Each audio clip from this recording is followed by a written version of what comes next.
The twin suns of Coruscant's artificial sky system were beginning their programmed descent, painting the temple district in shades of amber and deep orange. Ashoka Tano stood at the top of the grand staircase, her back to the massive entrance of the only home she'd ever known. Behind her, the Jedi Temple rose like a monument to 1,000 generations of Force users. Ahead, the steps descended into a city world that stretched beyond sight in every direction. And between those two certainties stood 16-year-old Ashoka, caught in the space where her entire future would be decided. "Why are you doing this?" Anakin's voice carried across the threshold, rough with emotion. She heard his boots on the stone as he followed her outside. Ashoka stopped, turned, looked at her master, at the man who had believed in her when the council had not, who had hunted down the real traitor while she'd faced execution, who had stood before the entire order and demanded they bring her back. "The council didn't trust me," she said, her voice steadier than she felt. "So how can I trust myself? What about me?" Anakin's face was raw with hurt, his eyes desperately searching hers. "I believed in you. I stood by you." The words struck like physical blows. Ashoka felt her throat tighten, felt the first hot pressure of tears building behind her eyes. "I know you believe in me, Anakin," she managed, "and I'm grateful for that. But this isn't about you. I can't stay here any longer, not now. The Jedi Order is your life." He stepped closer, his hand half extended as if to reach for her. "You can't just throw it away like this." "Ashoka, you are making a mistake." Every word was a knife, every syllable a reminder that she was walking away from the person who mattered most. "Maybe," she whispered, "but I have to sort this out on my own, without the council, and without you." Anakin's face crumpled. She saw the exact moment her words landed, saw the pain flash across his features, before he forced himself to master it. "I understand," he said quietly. A heavy silence settled between them. The evening wind picked up, rustling the formal robes they both wore. Somewhere in the distance, a transport horn blared. The city continued its endless rhythm, oblivious to the small tragedy playing out on the temple steps. Ashoka looked at him, really looked, at the scar over his eye from that terrible mission to Zygeria, at the way his shoulders hunched slightly, as if bracing for another blow, at the barely contained grief in his eyes that he was trying so hard to hide because that's what Jedi did. They suppressed, they denied. They pretended that attachment didn't matter. "I know," she said. The two words carried weight beyond their simplicity. She let them hang in the air, let him see in her eyes that she understood more than she was saying. About him, about Padme, about the secret that wasn't quite as secret as he believed. Anakin's eyes widened fractionally. Understanding passed between them in that moment, an acknowledgement of truths neither could speak aloud. Ashoka felt a single tear slip down her cheek. She turned away quickly, before more could follow. "Goodbye, Master," she whispered. She took her first step down the stairs. The universe exploded. It wasn't sound, it wasn't light. It was the sensation of reality itself fracturing, of time folding in on itself like origami made from the fabric of existence. Ashoka's foot touched the second step and her mind shattered. 60 years of memories crashed into her 16-year-old consciousness with the force of a star destroyer at full acceleration. Order 66. The scream of it, the clone troopers turning, Rex's anguished face as he fought the chip, the temple burning, the empire rising, decades in hiding, decades of running, decades of watching from the shadows as the galaxy bled. Vader, the respirator's mechanical rhythm, the red lightsaber cutting through the darkness of Malachor. The moment she'd sliced through his mask and seen the eye beneath, damaged yellow with corruption, but unmistakably his. "Ashoka," his voice, distorted through the vocabulator. Agonized, still somewhere in there, buried beneath armor and hatred, and 20 years of serving a monster. Then more. The world between worlds. Ezra's sacrifice. The Ghost Crew. Mandalore's fall and rise. Grogu in her arms, those enormous eyes staring up at her with infant trust. Sabine's desperate training. The search for Thrawn. The New Republic's fragile peace. Luke and Leia, shadows of their father, carrying his legacy in such different ways. And through it all, the weight, the unbearable weight of decades, of watching friends die, of hiding her power, of knowing that she'd left him on these very steps and that single decision had cascaded into catastrophe. The memories collided, overlapped, fought for dominance in a mind too young to contain them.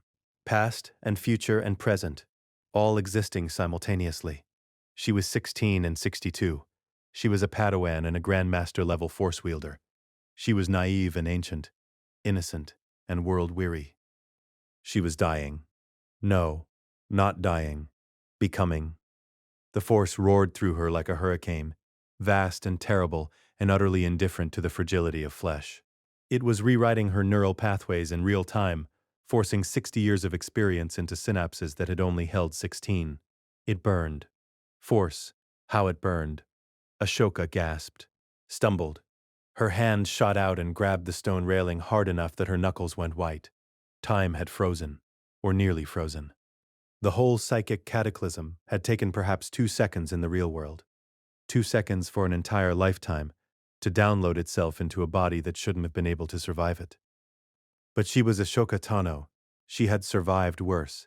She forced her breathing to steady, forced the chaos in her mind to settle into something approaching order. The memories weren't replacing her younger self. They were layering over it, adding depth and context, and terrible, terrible knowledge. Slowly, she turned around. Anakin stood at the top of the steps, frozen in the act of watching her leave. From his perspective, she'd simply paused, grabbed the railing as if dizzy, and turned back. He looked so young. Ahsoka felt something shatter in her chest at the sight of him. No scars from the lava, no respirator, no black armor, just Anakin, her sky guy, her master. Whole and unblemished and alive and standing in the last rays of artificial sunlight, with concern written across his face. Not Vader. Not yet. Still him. Master. She whispered, and the word came out in a voice that didn't sound quite like her own, deeper weighted with decades of grief. Anakin took a step down toward her. Snips? What's wrong? Everything. Nothing. The entire universe had just inverted itself, and she was the only one who knew. Ahsoka ran. She sprinted back up the stairs with a speed that surprised even her, her body moving with muscle memory from decades of combat that this flesh was too young to have experienced. She crashed into Anakin with enough force to make him stagger, her arms wrapping around him with desperate intensity. Whoa, whoa, I've got you. Anakin's arms came up automatically to steady her. Ahsoka, what? You're alive, she sobbed into his chest, her voice breaking. You're whole. You're not. I thought I'd never. Vader. The suit. The fire. I left you. Force forgive me, I left you. Fire? Vader. Anakin's voice rose with alarm. Ahsoka, you're not making sense. She pulled back, grabbed his face with both hands. Her fingers traced the left side where the scars would be, where the mask would seal against burned flesh, where the respirator would connect to permanently damaged lungs. Your eyes, she breathed. Blue. Still blue. Not yellow. Not yet. What are you talking about? Of course they're... Ahsoka, you're scaring me. This Anakin, this young, unburned Anakin who hadn't yet made the choice that would damn him, was frightened because his Padawan was having what looked like a complete psychotic break on the temple steps. She pressed her forehead to his, her tears flowing freely now. I can't. I won't, not again. I won't lose you again. Not to him. Not to Sidious. Not to the dark. Never again. Anakin held her as she shook, his arms strong and steady around her. She could feel his utter confusion radiating through their training bond, but also his instinctive protectiveness. Whatever was happening to her, he would anchor her through it. Okay, he said softly, one hand coming up to cup the back of her head. Okay, Snips, I don't know what's happening, but I'm right here. I'm not going anywhere. In her timeline, he had gone somewhere. He'd gone so far into the darkness that it had taken his own son 20 years to bring him back. Ahsoka pulled herself together with an effort that would have impressed even Master Yoda. She drew on decades of meditation practice, of centering exercises, of learning to find calm in the heart of chaos. Slowly the tears stopped. Slowly her breathing evened out. When she pulled back to look at Anakin again, her voice had changed. It carried weight now. Authority. The unmistakable presence of someone who had walked through fire and emerged transformed. Master, she said, and it wasn't the voice of a 16-year-old Padawan. I need you to listen to me very carefully. Anakin's eyes widened at the shift in her tone. Ahsoka? I'm not going back to the council. She gripped his arm, her fingers like steel. But I am never leaving you. Before he could respond, she pulled him toward the stairs. Not down. Down would mean descending into the city, into the lower levels where they could disappear. Come with me, she commanded. Right now, no questions. We don't have much time. Wait, where are we? She spun on him, and in that moment, Anakin Skywalker saw something in his former Padawan's eyes that stopped his protests cold. Power. Vast, ancient power that shouldn't exist in someone so young. Wisdom that came only from suffering. And beneath it all, desperate, unconditional love. Anakin Skywalker. Her voice carried the weight of a Jedi Master, of a warrior who had survived the unsurvivable. Do you trust me? He stared at her. At this girl, this woman, who had just transformed before his eyes into something he didn't recognize but somehow knew was still Ahsoka at her core. Yes, he breathed. Then follow me. She began descending the steps, pulling him with her. There's a storm coming, and you're standing right in the center of it. If we don't move now, everyone we love will die. They descended together, leaving the temple behind. The sunset painted them in gold and shadow as they moved toward the lower levels. Everyone we love? Anakin's voice carried a note of fear now. Ahsoka, what are you? We're going to the lower levels. Somewhere the Council can't find us. Somewhere Palpatine can't see us. Anakin stopped walking. Palpatine? Why would the Chancellor? Ahsoka turned back to face him, and the look in her eyes made his blood run cold. Because he's not the Chancellor, Anakin. Her voice was quiet. Absolute. He's a Sith Lord, and if we don't stop him, he'll destroy everything. The words hung in the air between them like a death sentence. Anakin's mouth opened. Closed. No sound came out. I'll explain everything, Ahsoka said, her voice gentler now. But not here. Not where he can sense us. Come. She led him down into the gathering darkness, into the neon-lit depths of Coruscant's lower levels where a former Jedi and her master could disappear. Behind them, the temple stood silent, unaware that on its steps the future had just been rewritten. The Force rippled outward from that moment like stones thrown into still water, carrying the promise of change to every corner of the galaxy. And in his office in the Senate building, Supreme Chancellor Palpatine paused mid-sentence, his eyes narrowing as he felt something shift in the currents of fate. The descent into level 1313 was a journey through Coruscant's layers of civilization, each level darker and more desperate than the last.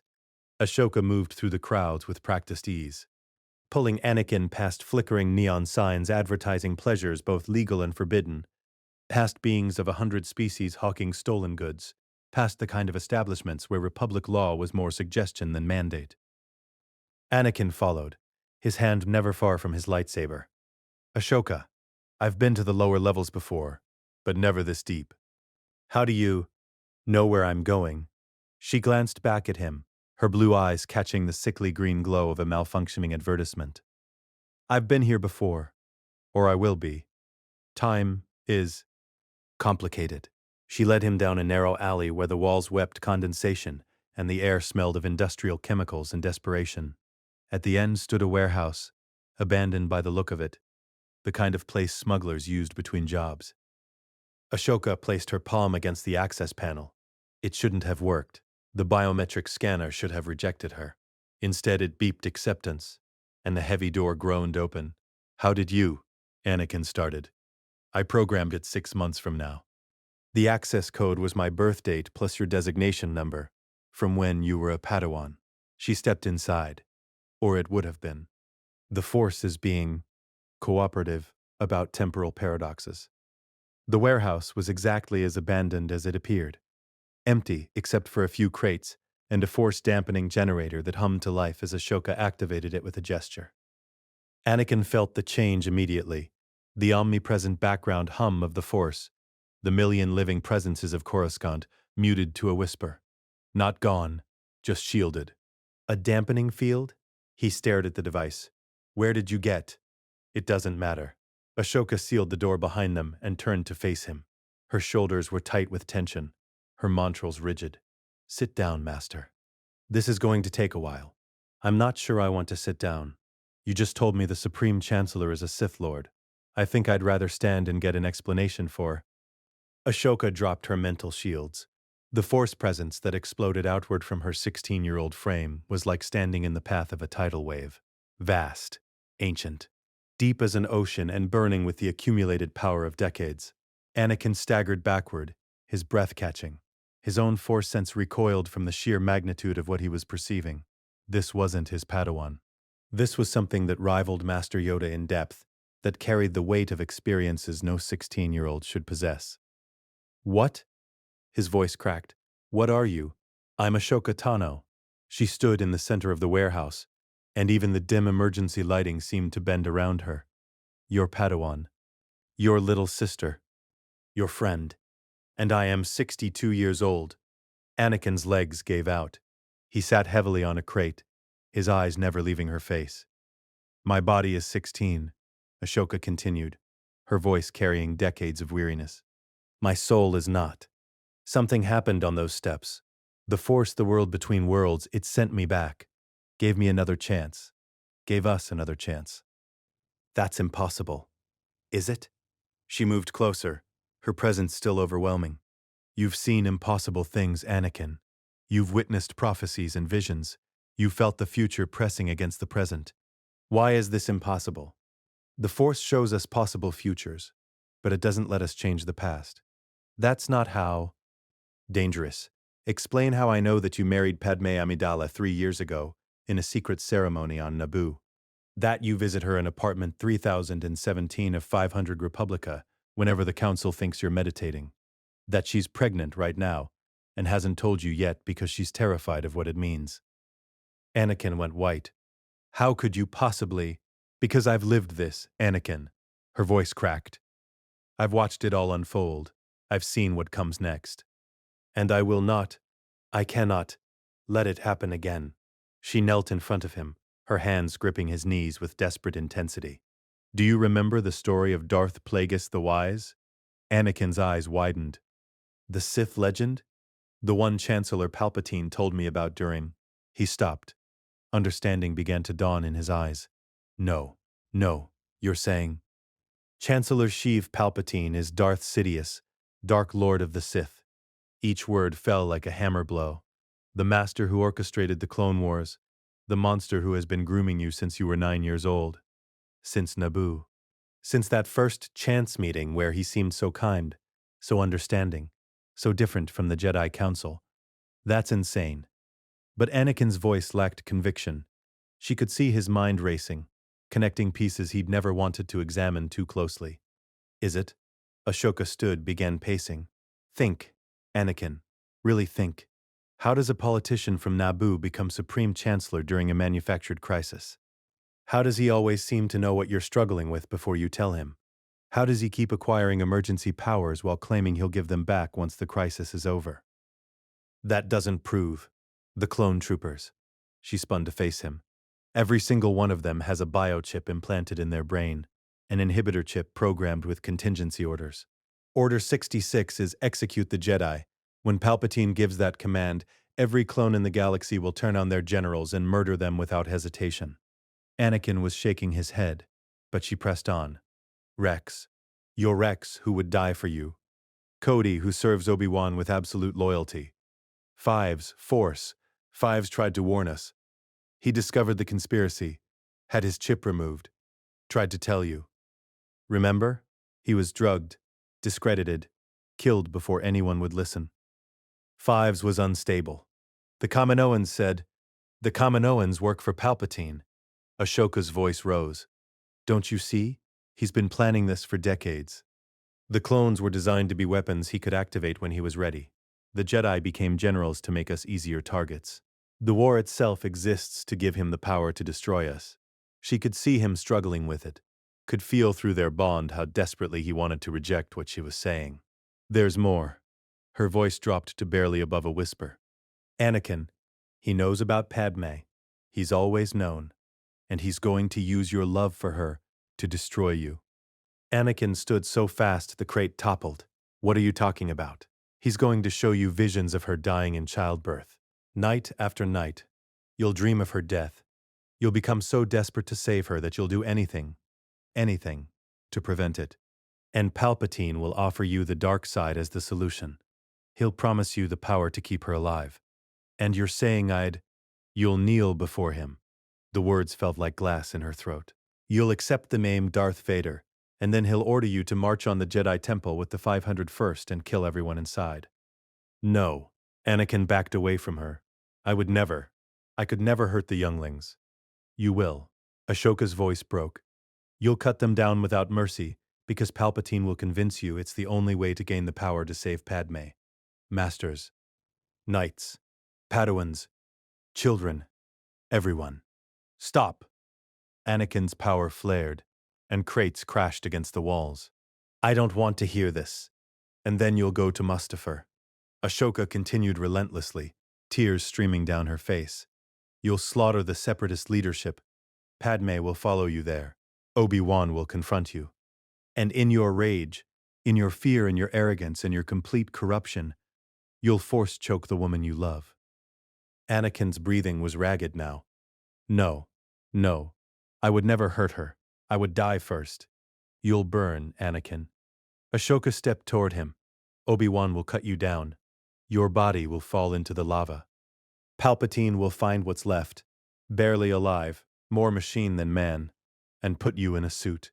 A black suit with a respirator and a mask because your lungs are too damaged to breathe unassisted. She was right in front of him now, looking up into his horrified eyes, and he'll tell you that you killed Padme.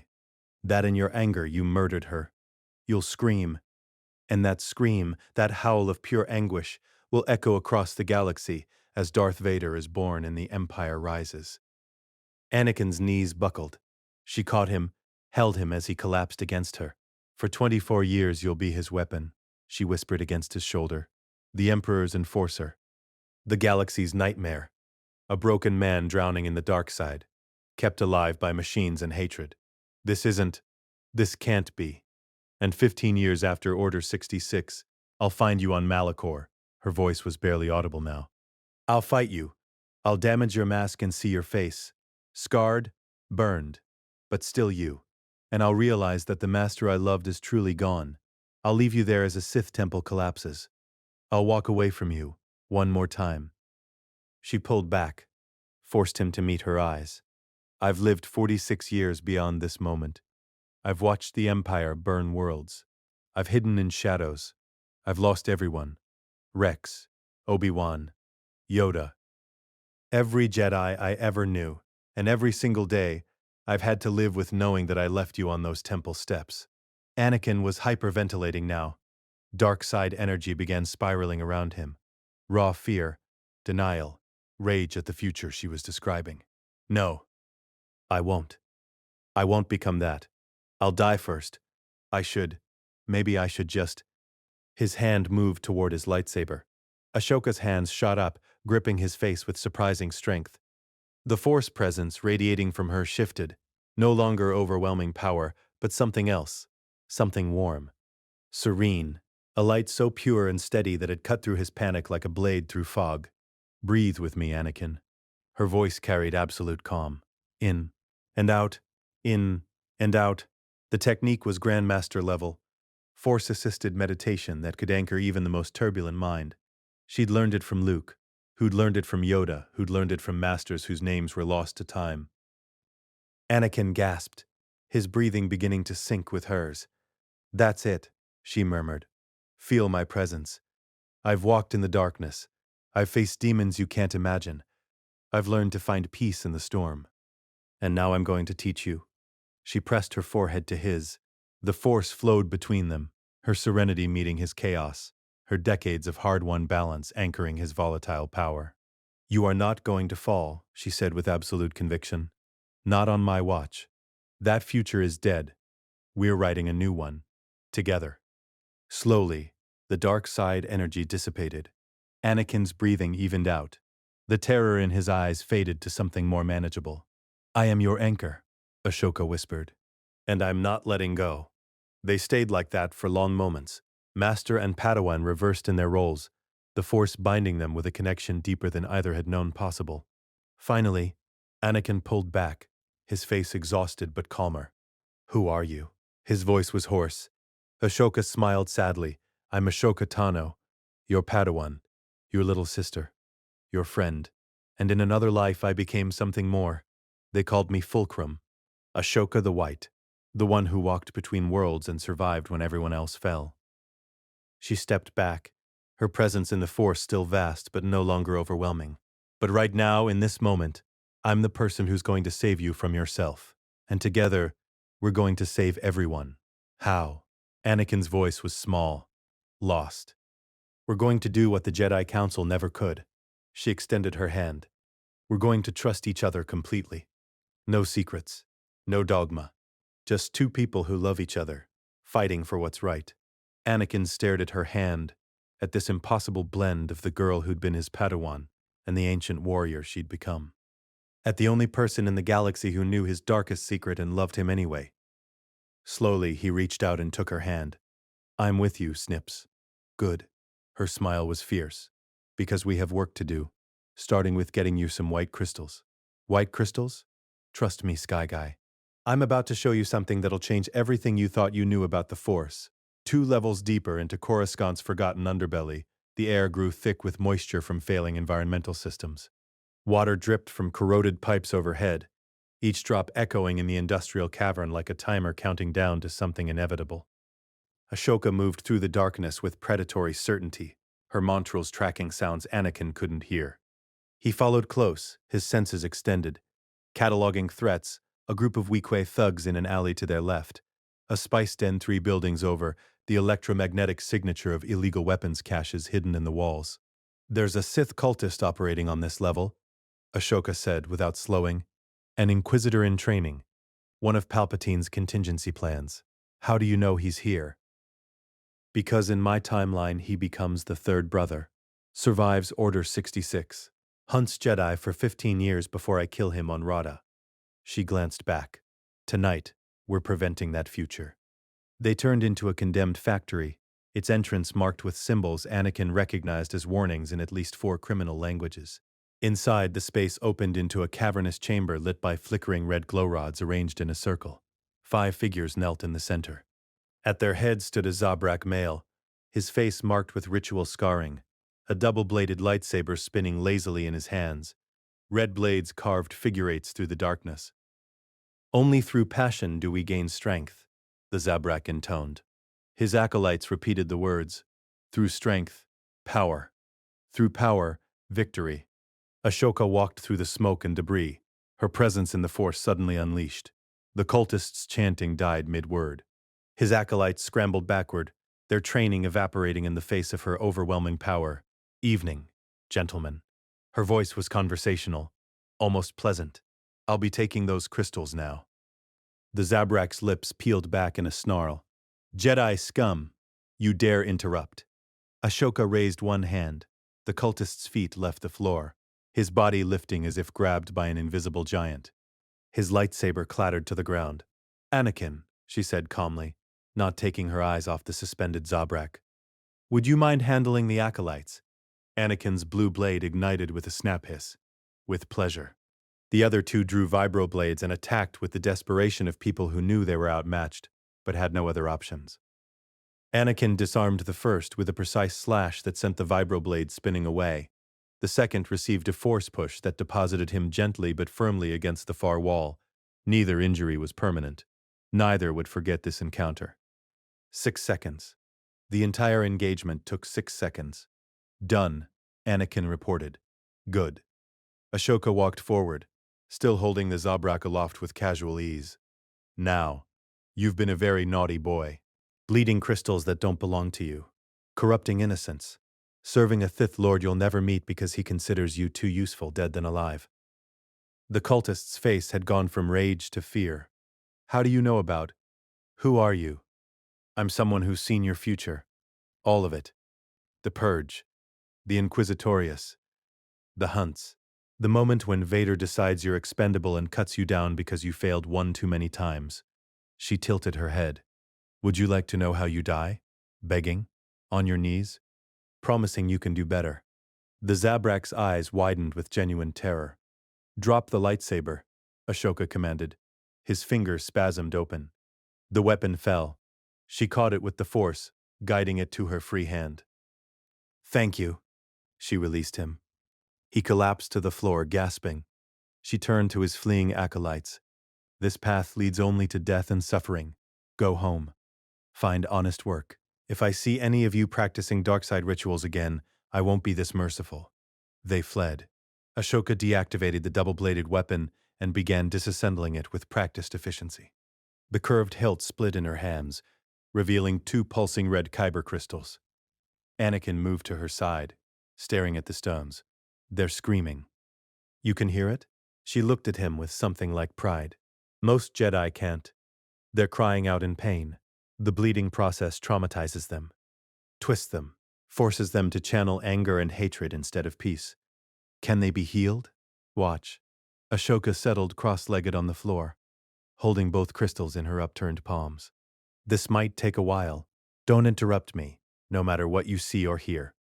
The ambient sound of the factory, dripping water, distant machinery, the Zabrak's labored breathing, faded to silence.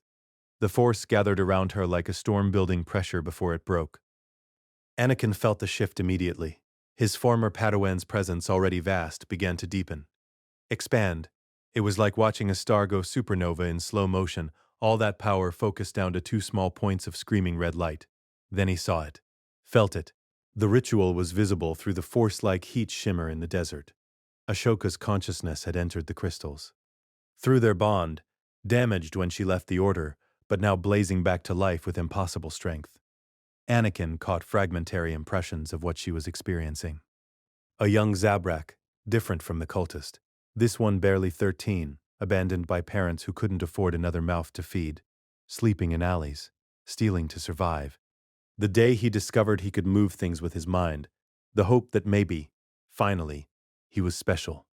Then the Sith found him, took him in, gave him purpose and power, and a philosophy that transformed his abandonment into fuel. They taught him to bleed his first crystal, to pour all that childhood pain and rage into a stone that had once sung with light. The crystal screamed. The boy screamed with it. And when they were both finished, the stone pulsed red, and the boy was no longer a boy but a weapon. That trauma had soaked into the crystal's structure like blood into cloth. Every time it was ignited, it relived that moment of corruption.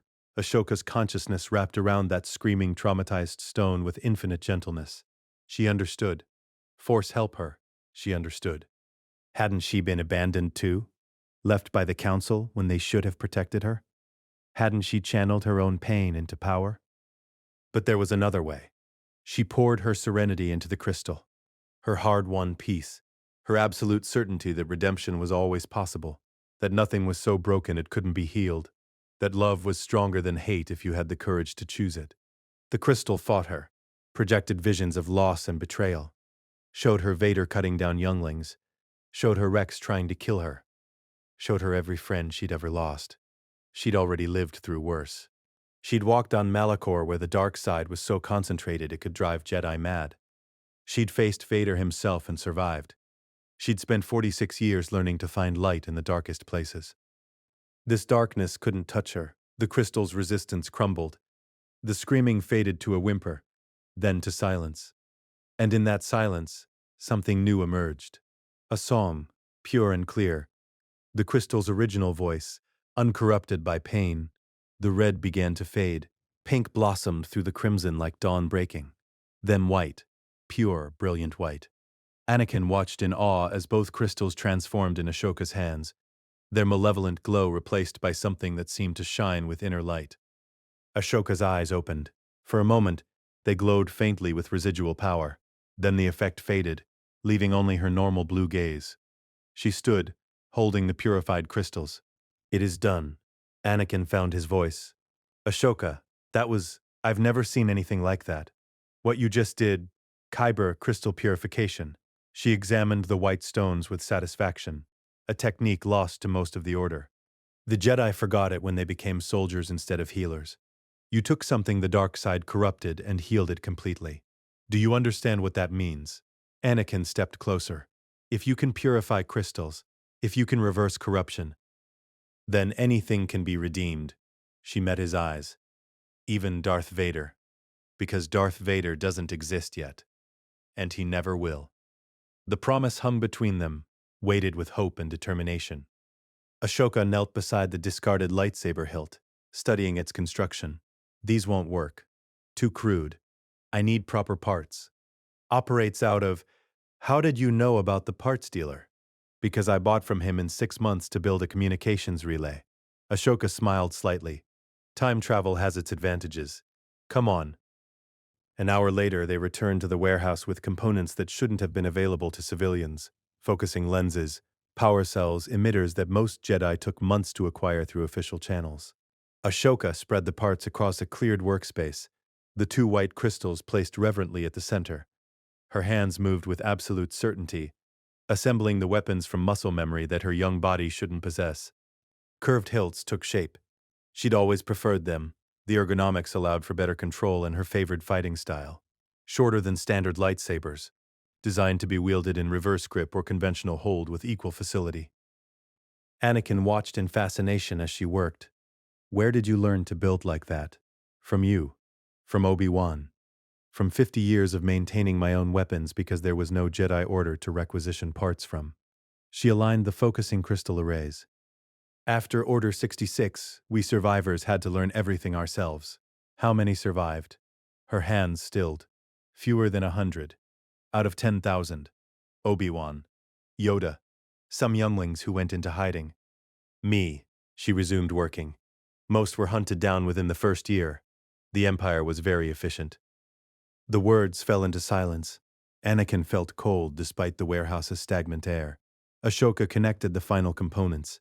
She stood, holding both weapons, and thumbed the activation switches. Twin white blades ignited with a distinctive hum, higher pitched than standard lightsabers, pure as temple bells.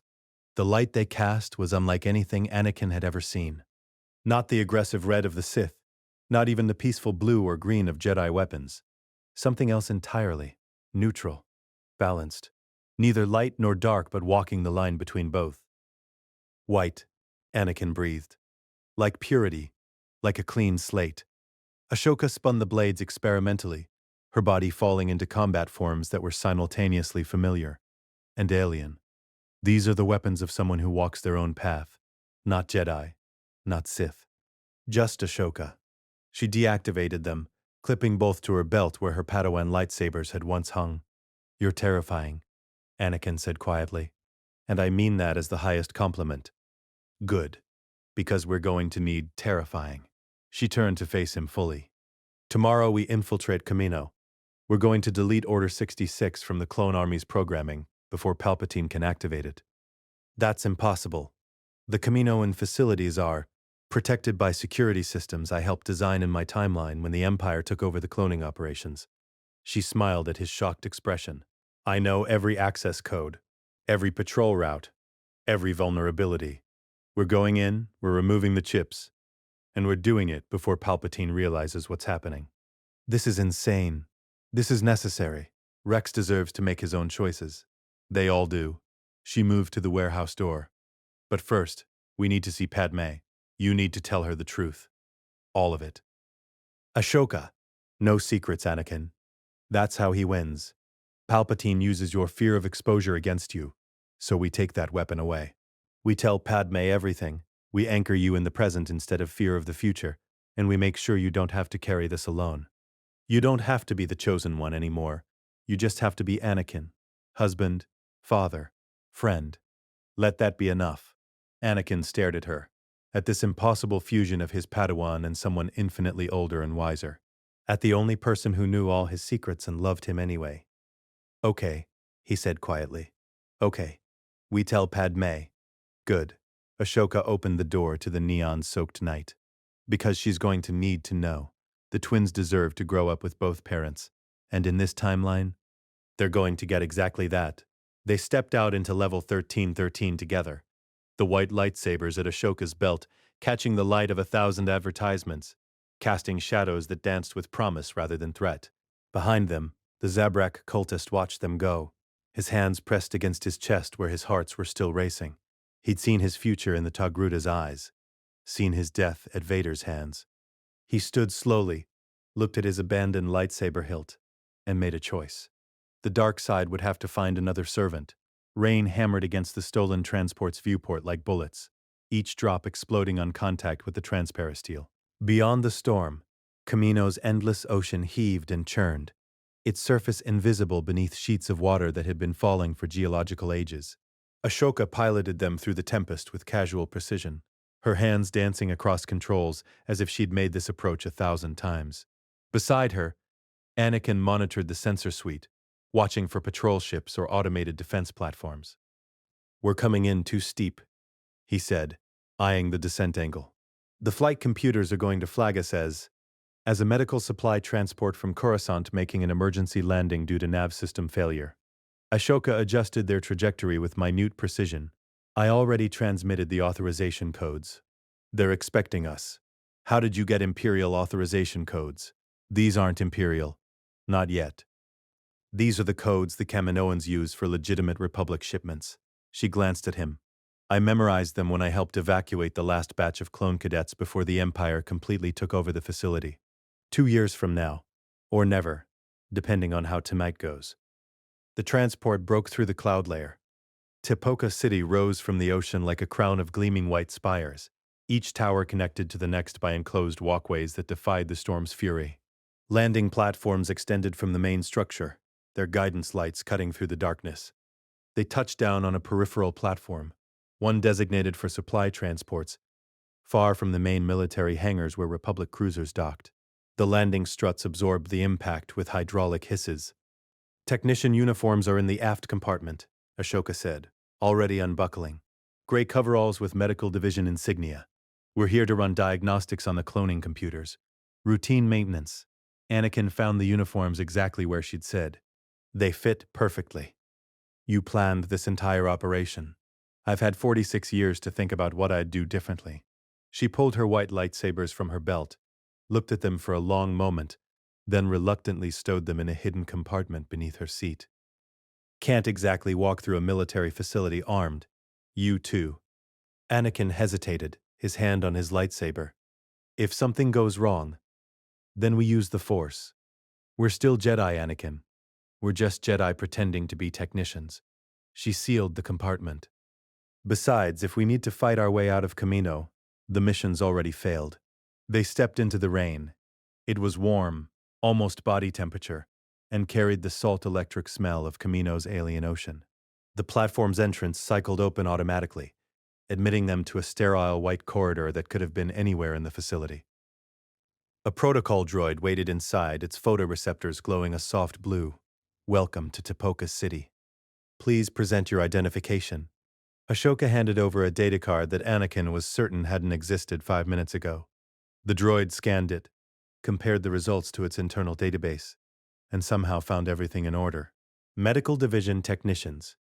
You are cleared for Section 7, Cloning Database Management. Please follow the directional markers." The droid gestured to a series of lights embedded in the floor. "Do you require an escort?" "That won't be necessary," Ashoka said smoothly. "We know the way." They walked deeper into the facility. Everything was white: walls, floors, ceiling. The Kaminoans themselves who glided past with their long necks and longer limbs. The air smelled of antiseptic and ozone. Somewhere far below, millions of clones were being grown in amniotic tanks, each one genetically identical to a dead bounty hunter named Jango Fett. "I hate this place," Anakin muttered. "It's too clean, too controlled. They're creating people like they're manufacturing weapons." "They are manufacturing weapons." Ashoka's voice was tight. "That's exactly what Palpatine ordered. An army of loyal soldiers with kill switches in their brains. The Kaminoans don't see anything wrong with it. To them, the clones are products. Inventory." They reached a checkpoint. A clone trooper in white armor stood guard, his DC-15 held at parade rest, his helmet turned toward them as they approached. Ashoka's hand moved fractionally. The force rippled outward, subtle as a whisper. "Authorized personnel," the trooper said in that distinctive voice. The same voice in millions of bodies across the galaxy. "Proceed." They passed into Section 7. The Cloning Database Management Center was a cathedral to computational power. Servers stacked floor to ceiling, their cooling systems humming with contained energy. Holographic displays floated throughout the space, showing real-time data on clone development, training schedules, deployment readiness, And somewhere in that vast ocean of information, buried in genetic code and neural programming, was Order 66. There, Ashoka pointed to a terminal in the corner. That's our access point. It's less monitored than the main stations. Anakin moved to the terminal, his fingers already flying across the interface. I'm in, pulling up the inhibitor chip database. The screen filled with data, row after row of clone designations. CT 7567. C 2224. CT 5555. Millions of them. Each entry linked to a biochip embedded in the clone's brain, each chip containing contingency orders that overrode free will. Force, help us, Anakin whispered. There are so many of them. Order 66 is contingency code 150, Ashoka said, standing beside him. It's buried in the emergency protocols. Find it. Anakin navigated through layers of security that would have stopped most slicers. But he wasn't most slicers. He was Anakin Skywalker, who'd been building droids and reprogramming systems since he was 6 years old. His mechanical aptitude, enhanced by the Force, cut through the Kaminoan firewalls like they were tissue paper. Got it. The order appeared on screen, written in clinical language that made genocide sound like routine procedure. In the event of Jedi officers acting against the interests of the Republic, and after receiving specific orders verified as coming from the Supreme Commander, Chancellor, commanders are to execute their Jedi officers immediately. That's it? Anakin stared at the text. That's the code that would have killed us all. Simple, isn't it? Palpatine knew complexity was vulnerability, so he made it clean, efficient, impossible to misinterpret. Ashoka's jaw tightened. Delete it. If I just delete the order, they'll notice the missing code. The Kaminoans run integrity checks. Anakin's fingers moved across the holographic interface. But if I deactivate the chips themselves while leaving the order intact, they'll think the chips are still functional. But the command will never execute. Exactly. He began writing code, his hands moving faster than thought.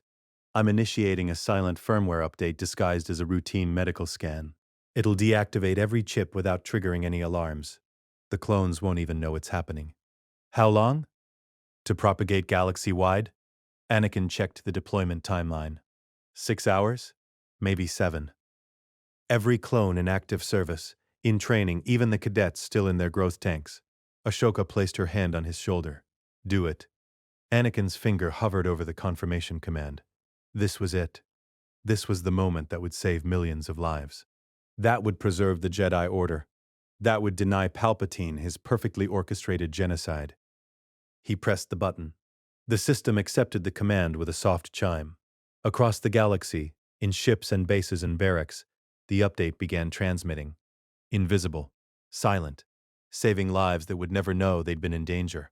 Upload complete, Anakin breathed. Order 66 is dead. The words had barely left his mouth when alarms shrieked to life. Red lights flooded the chamber. Blast doors began descending. Ashoka grabbed Anakin's arm and pulled him away from the terminal as a security partition slammed down where he'd been standing. They detected the intrusion. Anakin shouted over the alarms. No. Ashoka's eyes were wide. This is something else. Someone triggered an alert. The main doors burst open. Clone troopers poured through, not in white training armor, but in full combat gear. Their weapons were live, their movements coordinated with military precision. Behind them came a Kaminoan administrator, her neck craning to impossible angles as she surveyed the scene. Intruders in Section 7, she announced in that distinctively melodic voice. Terminate with extreme prejudice. Anakin's hand went to his belt, forgetting his lightsaber was hidden in the transport. Ashoka grabbed his wrist, stopping him from reaching for a weapon that wasn't there. The clones raised their rifles and froze. Every trooper in the room suddenly stood at rigid attention, their weapons lowering, their helmet-hidden faces turned toward Ashoka with perfect synchronization. She was using the Force, not violently, not even obviously, just a gentle pressure against their minds, a suggestion that became certainty. These are authorized personnel. There is no threat. Stand down. The Kaminoan administrator's eyes widened. What are you? Ashoka turned the full weight of her presence on the administrator. The alien's protests died mid-syllable. Her long fingers went limp. Her eyes glazed with the unmistakable fog of forced suggestion. "We are authorized Republic personnel," Ashoka said calmly. "Our credentials are in order. This is routine maintenance." "Routine maintenance," the Kaminoan repeated. "You will escort us to our transport. You will log this visit as standard protocol. You will forget this incident occurred." Forget this incident. Ashoka released the mental pressure, slowly, carefully, ensuring the suggestion took root. The Kaminoan blinked, confusion crossing her features, then clearing into artificial certainty. "My apologies for the alarm," she said smoothly. "A sensor malfunction. Please, allow me to escort you to your vessel." The Kaminoan led them to the landing platform with perfect courtesy, chatting about weather patterns and growth cycle efficiency as if nothing unusual had occurred. The transport's ramp lowered. Ashoka and Anakin boarded. "Safe travels," the Kaminoan said pleasantly, already turning away. The ramp sealed.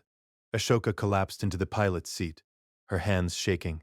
"That was too close," Anakin said, firing up the engines. "If they'd started shooting, they would have died." Ashoka's voice was hollow. "I would have called my lightsabers through the Force and cut them down before they could pull their triggers. I've done it before. I could do it again. But you didn't." "No, because those clones deserved better than to die following corrupt orders." She looked out at the rain-lashed city. "They all deserved better." The transport lifted off, punching through the storm into clear space above Kamino's clouds. Anakin set their course for Coruscant, then turned to Ashoka. "We did it," he said quietly. "We actually did it. We saved them. We saved 3 million clones," Ashoka corrected.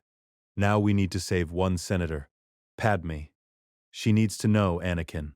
About Palpatine. About the twins. About all of it." Ashoka met his eyes. "No more secrets. That's how we beat him. Complete honesty. Total trust." Anakin thought about his wife. Brilliant, fierce Padme who'd somehow fallen in love with a volatile Jedi who couldn't follow his own order's rules, who was carrying his children and didn't know that a Sith Lord was planning to use them as leverage. "She's going to think I've lost my mind." "Probably." Ashoka smiled slightly. "But she'll believe you. Because she loves you. And because when I tell her that I'm a time-traveling future version of your Padawan who's here to prevent the apocalypse, it'll make your confession about the secret marriage seem downright normal." Despite everything, Anakin laughed. The sound startled them both. "We're really doing this," he said. "We're really going to stop him. Palpatine. Sidious. The Emperor who never was. We already started." Ashoka looked down at her hands. "Order 66 is deactivated. The clones are free. That's one weapon out of his arsenal." She turned to face him fully. "Tomorrow, we tell Padme everything. We anchor you in the present. We make sure you never have to carry the weight of this alone. And after that? After that, we confront Palpatine, we expose him for what he is, and we end the Sith, permanently." Behind them, on Kamino, millions of clone troopers continued their training, unaware that the kill switch in their brains had just been disabled. Order 66 was dead. The Jedi would live, and the future that Ashoka had fought so hard to prevent was already beginning to fade like a bad dream in the light of a new morning. Padme Amidala's apartment occupied the upper levels of 500 Republica, where the air was clean and the view stretched across Coruscant's glittering surface to the distant Senate building. The space was decorated with understated elegance, artifacts from Naboo, soft fabrics in blue and cream, the kind of beauty that spoke of culture rather than wealth. She opened the door herself, not waiting for C-3PO. Her eyes found Anakin first, widened with relief, then shifted to Ashoka. Surprise flickered across her features. "Ani? What are you?" She saw something in his expression that made her stop. "Is something wrong?" "Senator Amidala." Ashoka stepped forward. "We need to talk. All three of us." Padme's political instincts engaged immediately. She scanned the corridor, confirmed they were alone, and gestured them inside. The door sealed with a soft hiss. "C-3PO, privacy mode," Padme commanded. "No interruptions unless it's a planetary emergency." "Shall I?" "Now, 3PO." The protocol droid shuffled off, his photoreceptors dimming to standby mode. Padme turned to face them, her arms crossed, Every inch the senator who'd negotiated trade disputes and confronted separatist leaders. Ashoka, I heard you left the Order. Are you? She paused, studying the Togruda's face more carefully. You look different. I am different. Ashoka moved to the window, looking out at the city. Senator, what I'm about to tell you is going to sound impossible. But I need you to listen to every word before you decide I've gone insane. Padme glanced at Anakin. He nodded, his face grave. I'm listening, Padme said carefully. I know about your marriage, Ashoka said without preamble. You were wed 3 years ago, on Naboo in a secret ceremony presided over by a Naboo holy man. Only the droids were present. You've kept it hidden from the Senate, from the Jedi Council, from everyone except each other. The color drained from Padme's face. Her hand moved fractionally toward a hidden compartment where Anakin knew she kept a holdout blaster. How could you possibly? Because I've always known. Ashoka turned to face her. I said I know on the temple steps for a reason. I've known since that conversation on Geonosis before the first battle. I've known since I watched you two try very hard not to look at each other during strategy meetings. I've known because I'm not blind, and neither is anyone else who pays attention. Padme's political mask cracked. Beneath it was fear. If you know, then who else? Chancellor Palpatine knows. Ashoka's voice went hard. He's always known. He's been planning to use it against Anakin since before you even got married. That's ridiculous. The Chancellor is Dark Sidious, Dark Lord of the Sith. The words fell like stones into still water. The monster who orchestrated the Clone Wars from both sides. The same monster who's going to destroy the Republic, slaughter the Jedi Order, and turn your husband into his weapon unless we stop him. Padme's knees buckled. She caught herself on the back of a chair, her knuckles white. Anakin, tell me this is some kind of… It's true. Anakin moved to her side, his hand finding hers. All of it. Palpatine is a Sith. He's been grooming me since I was 9 years old. The inhibitor chips in the clones, Order 66, everything Ashoka told me. I didn't want to believe it either. This is insane. But Padme's voice lacked conviction.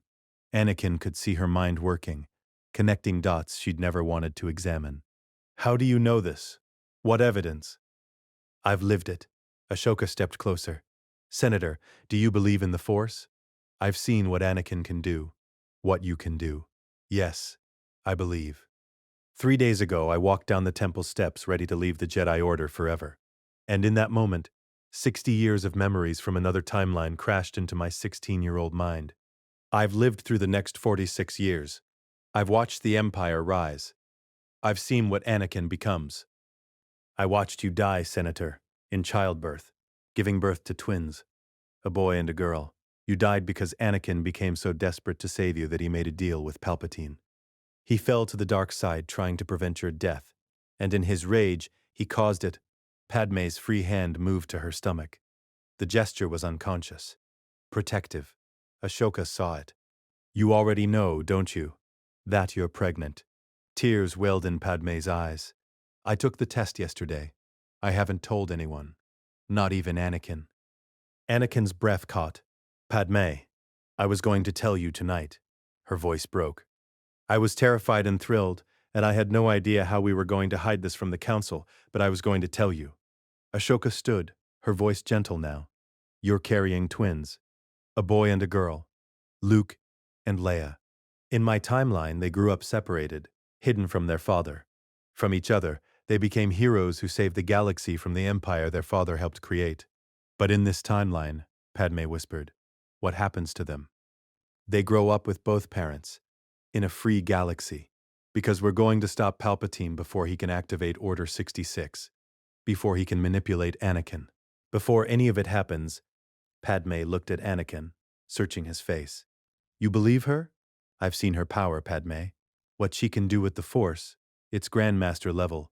Higher, she purified Sith crystals, built lightsabers I've never seen before, hacked into Kamino and deactivated the inhibitor chips in every clone in the galaxy. He squeezed her hand. She's telling the truth. I can feel it. Padme was silent for a long moment, her political mind warring with the impossible reality being presented. Finally, she spoke. What do you need from me? I need you to be his anchor, Ashoka said. In the other timeline, Anakin fell because he was terrified of losing you. He had visions of your death, and it drove him to make increasingly desperate choices. Palpatine exploited that fear, used it to twist him into Darth Vader. How do I prevent that? By being honest, by facing the fear together instead of letting him carry it alone. Ahsoka gestured to both of them. Sit. I'm going to teach you something the Jedi Council should have taught decades ago but was too dogmatic to accept. They sat on the couch, Anakin and Padme's hands still intertwined. Ahsoka settled across from them, her presence in the Force radiating calm. The Council teaches that attachment leads to fear, fear to anger, anger to suffering, and they're partially right. But they're missing the critical distinction. She leaned forward. Unhealthy attachment leads to darkness, possessive attachment, fear-based attachment. When you love someone so much that you're terrified of losing them, when you try to control them or prevent their death at any cost, that's the path to the dark side. Padme nodded slowly. But healthy attachment is the light side in its purest form.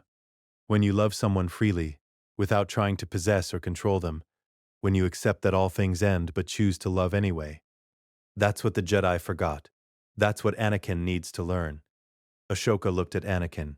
You've been having nightmares, haven't you? Visions of Padme dying.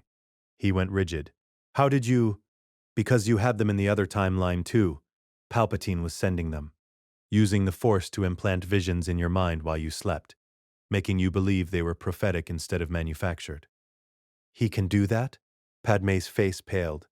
He's had 80 years to master Sith sorcery. Yes, he can do that. Ashoka's voice hardened. But we can block him. Anakin, I want you to try something. Close your eyes. Ahsoka, trust me. Anakin closed his eyes. Ahsoka extended her hand, not touching him but letting her presence in the Force flow toward him like warm water. Feel your fear, she instructed. Don't push it away. Don't suppress it. Actually feel it. Anakin's jaw clenched. I can't. Yes, you can. What are you afraid of? That Padme will die. The words came out raw. That I'll lose her, like I lost my mother. That I'll be alone again. Good. Hold that fear. Look at it directly. Anakin trembled. Padme squeezed his hand tighter. Now, Ashoka said softly, feel Padme's presence. Right here. Right now. Not the imagined future. Not the nightmare. The present reality. She's alive. She's warm. She's real. I'm right here, Ani, Padme whispered. I'm not going anywhere. The fear is about something that hasn't happened, Ashoka continued. But love exists in the present. Feel the difference. The fear is a shadow. The love is solid. Real. Choose which one to anchor yourself to. Anakin's breathing steadied. His Force presence, which had been churning with anxiety, began to calm. Every time the fear comes, and it will come, because Palpatine will keep trying to manipulate you, return to this moment, to the truth. Padme is here. Padme is alive. Your children are safe. Anchor yourself in what is, not what might be. Anakin opened his eyes. They were wet with tears but clearer than Padme had seen them in months. It's still there, he said quietly. The fear. But it's smaller, less consuming. That's because you're not feeding it anymore. Ashoka sat back. You're going to practice this every day. Both of you. Meditation together. Facing the fear instead of running from it or suppressing it. And eventually, it'll lose its power over you.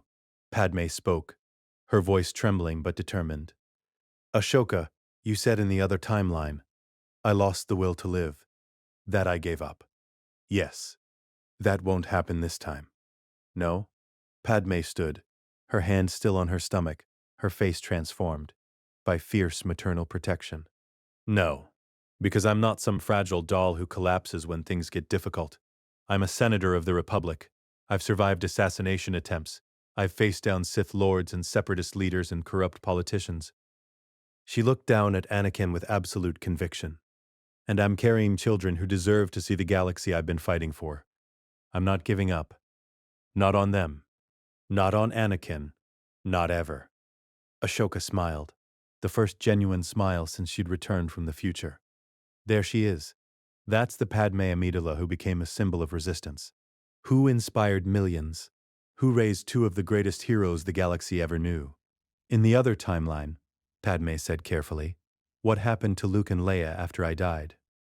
Obi-Wan took Luke to Tatooine, to your family, Anakin. Owen and Beru raised him as their nephew. Bail Organa took Leia to Alderaan and raised her as his daughter. They grew up separated, not knowing the other existed, until they were adults. And they saved the galaxy? They destroyed the Empire, redeemed their father, brought balance to the Force. Ashoka's eyes distant.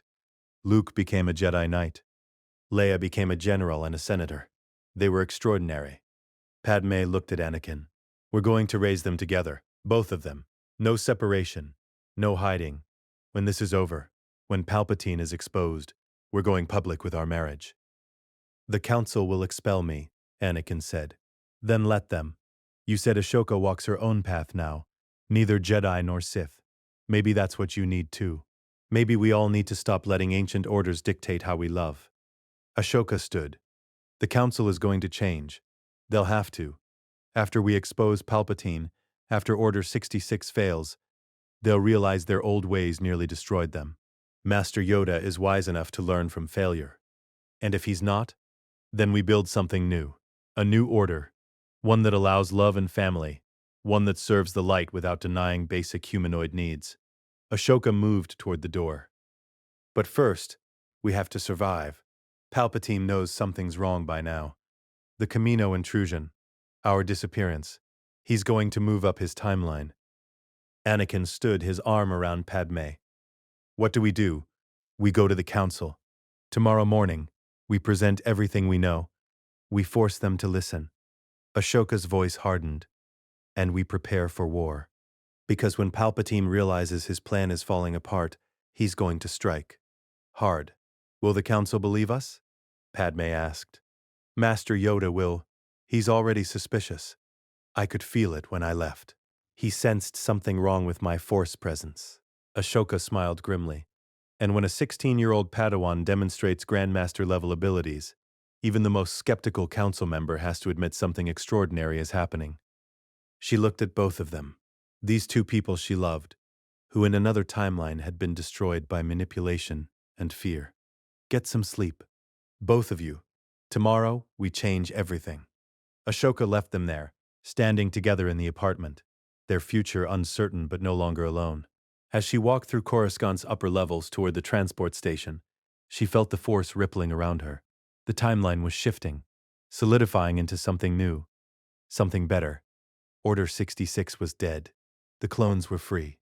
Anakin was anchored. Padme was aware.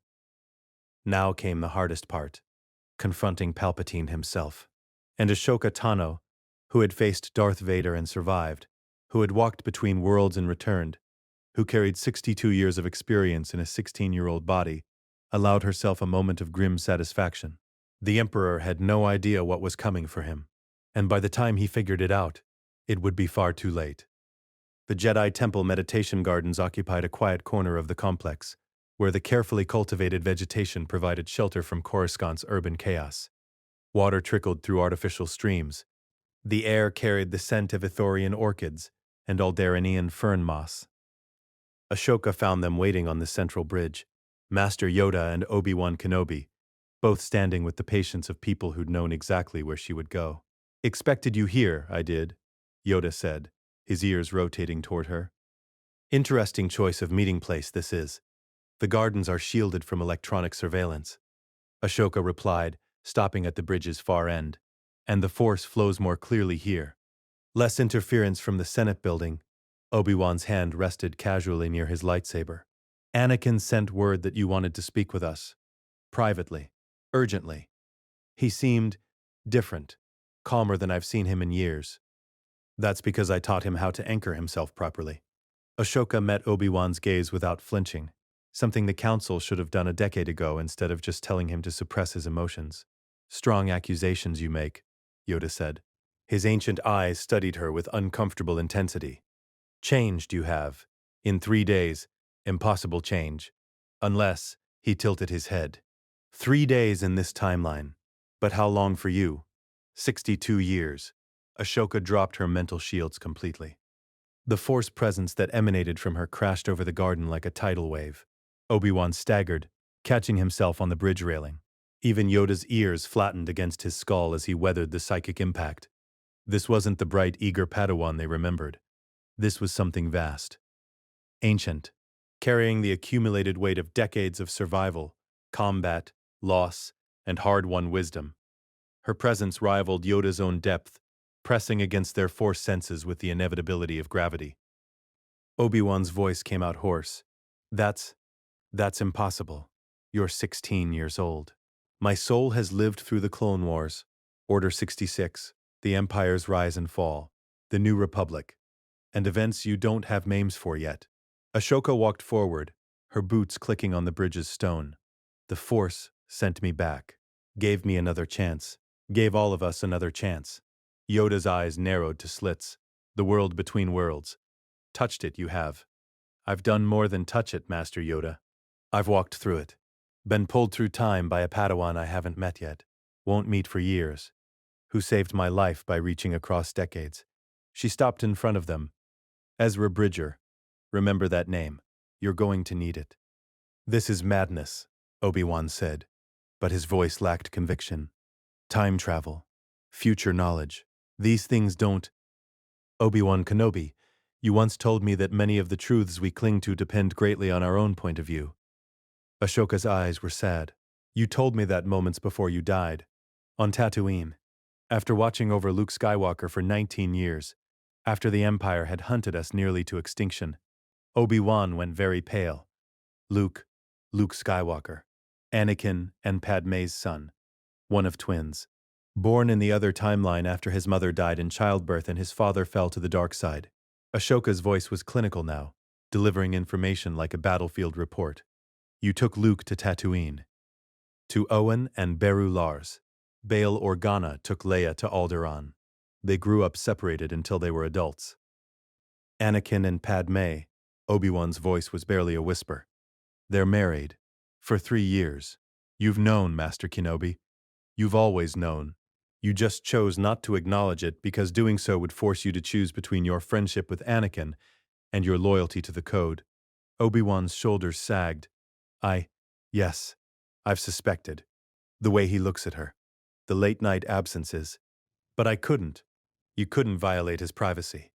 I understand. Ashoka's voice softened. That compassion is what made you a great master.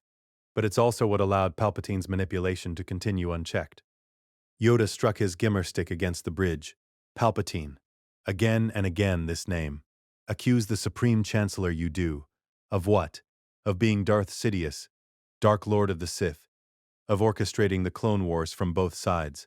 Of implanting inhibitor chips in every clone trooper that would force them to execute Order 66 and slaughter the Jedi Order. Ashoka's words fell like hammer blows. Of grooming Anakin Skywalker since he was 9 years old to become his apprentice.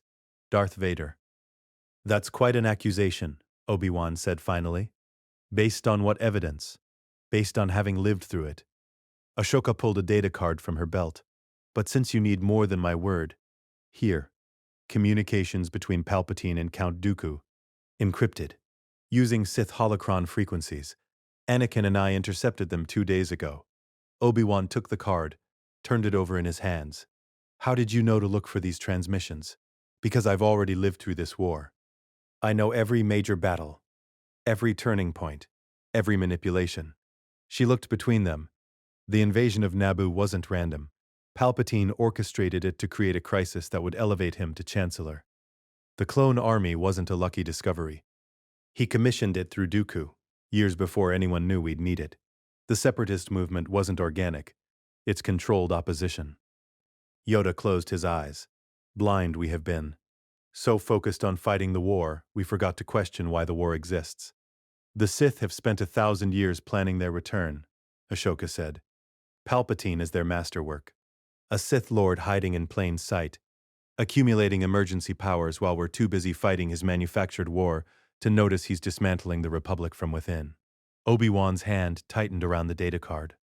If what you're saying is true, if even half of it is true, then we're already lost. He controls the Senate. The clone army answers to him. We can't move against the Supreme Chancellor without proof that would convince. The clones don't answer to him anymore. Ashoka's smile was sharp. Anakin and I infiltrated Kamino 2 nights ago. We accessed the cloning database and deactivated every inhibitor chip in the Grand Army of the Republic. All 3 million of them. You what? Order 66 is dead, Master Kenobi. The kill switches in the clones' brains are disabled. When Palpatine tries to activate the purge, nothing will happen. Rex, Cody, every brother in the Gar, they're free to make their own choices now. Reckless. Obi-Wan's voice rose. Anakin broke into a Republic military facility without authorization, tampered with military assets. The Council will thank him for saving their lives. Ashoka's voice went cold. Or would you prefer we'd let Order 66 proceed? Let your loyal commander Cody shoot you in the back on Utapau. Let Rex try to kill me and Anakin on Mandalore. Both of you. He looked at Ashoka with something between respect and sorrow. Reckless, yes, but also necessary, if true your claims are. They're true. Ashoka knelt, bringing herself to eye level with the Grandmaster. Master Yoda, you've sensed something wrong for years. You've meditated on the shroud of the dark side. You know the Force is out of balance. You just didn't know why, because a Sith Lord sits in the Chancellor's office, Yoda said quietly. Using the Senate to corrupt the Republic from within, while we fight his puppet separatists. If we accuse Palpatine publicly, without irrefutable proof, we'll be branded as traitors. The Senate will turn against us. He'll use it as justification to dismantle the Order legally. Then we don't accuse him publicly, not yet. Ashoka stood. First, we gather the evidence. The data card is a start, but we need more. Witness testimony, financial records, anything that proves the connection between Palpatine and Sidious. Count Dooku might testify, Obi-Wan said slowly. If we could capture him, convince him to turn on his master. He will. I've already seen it happen. Ashoka's eyes grew distant. In the other timeline, Anakin killed Dooku on Palpatine's orders, but that was because Palpatine needed to remove a piece from the board and push Anakin further into darkness. In this timeline, we capture Dooku alive. We offer him a deal. What makes you think he'd betray Sidious? Because Dooku knows he's expendable. Every Sith apprentice does. The rule of 2 guarantees it. The apprentice always plots to replace the master. Dooku has been planning his own apprentice, his own eventual betrayal. But he also knows Palpatine is doing the same thing. Ashoka looked directly at Obi-Wan. Palpatine's replacement for Dooku was going to be Anakin. That was always the plan. Turn the Chosen One. Make him Darth Vader. Discard Dooku like a broken tool. If we explain that to Dooku, show him that his master views him as disposable, he'll turn. Yoda's ears perked up. The Chosen One, prophecy you mention. Bring balance to the Force, Anakin will. He already has. Just not the way you expected. Ashoka's voice carried absolute conviction. The Jedi interpreted the prophecy as destroying the Sith. But balance doesn't mean the complete extinction of darkness. It means harmony between light and dark, between passion and peace, between attachment and duty. She gestured around the garden. The Jedi became too rigid, too divorced from basic humanoid needs. You forbid love, forbid grief, forbid anything that made you feel. The Sith went too far the other direction. Nothing but passion and selfishness and cruelty. True balance is neither extreme. Heresy. This sounds like, Yoda said, but there was curiosity in his tone rather than condemnation. Is it? Or is it what the Order needed to hear for the past 1,000 years but was too dogmatic to accept? Ashoka met his gaze. Master Yoda, you've lived 900 years. You've seen the Order change and evolve. Surely you can see that the current code, the prohibition against attachment, has done more harm than good. Attachment leads to fear. Possessive attachment leads to fear, Ashoka interrupted. Controlling attachment. Attachment based on terror of loss rather than genuine love. But healthy attachment? Loving someone freely, without trying to possess them? That's the light side in its purest form. She stood, her presence radiating calm certainty. Anakin loves Padme. He loves her deeply, completely, without reservation. And that love doesn't make him weak. It makes him strong. It gives him something to fight for beyond abstract philosophy. It anchors him in the light when the darkness calls. And when he fears losing her? Obi-Wan asked quietly. When he has visions of her death. I teach him meditation techniques the Council should have taught him years ago. Ashoka's voice hardened. I give him what you couldn't. Permission to be human while still serving the light. Obi-Wan flinched as if struck. Ashoka, I'm not blaming you, Master Kenobi. You did the best you could within the constraints of a flawed system, but that system nearly destroyed everything. It took Anakin's fall, Order 66, and the Empire's rise for me to learn these lessons. Now I'm bringing that knowledge back to prevent it all from happening. Yoda was silent for a long moment, his eyes distant. Finally he spoke. Shown me much you have, challenged beliefs held for centuries. Uncomfortable truths these are. He looked up at her. But wisdom I hear in your words, experience beyond your years. Changed, the Order must, or fall, we will. Master Yoda, Obi-Wan began. Listen to her, we will, Yoda said firmly. Trust her, we must. The Force brought her back for a purpose. Fools we would be, to ignore this gift. He struck his stick against the bridge again. Meet with Anakin I will. Speak with him about Padme I will. Bless their union, perhaps. Show him that attachment need not lead to darkness when properly balanced. Obi-Wan looked stunned. You're sanctioning their marriage. Acknowledging reality I am. Married, they already are. Expecting children, they are. Denying this truth serves no purpose except to drive Anakin away from the Order, exactly as Sidious desires. Yoda's eyes gleamed with something like mischief. Besides, meeting these children, I wish to. Strong in the Force they will be. Train them I shall. Properly this time. With love and attachment balanced against duty and discipline. Ashoka felt something unclench in her chest. Hope. Fragile and tentative but real. Thank you, Master Yoda. Thank me not yet. Much work, we still have. Sidious, we must expose. Dooku, we must capture. The Republic, we must save. He began walking toward the temple proper. Come, the council we must convene. Share your knowledge you will. Prepare for war we must. As they followed him, Obi-Wan fell into step beside Ashoka. I'm sorry, he said quietly. For the council's failure. For my failure. You deserved better. You did the best you could, Master Kenobi. That's all anyone can do. Ashoka glanced at him. In the other timeline, you spent 19 years on Tatooine watching over Luke, protecting him, waiting for the day he'd be ready to face his father. You were a hermit in the desert, cut off from the Force. Alone.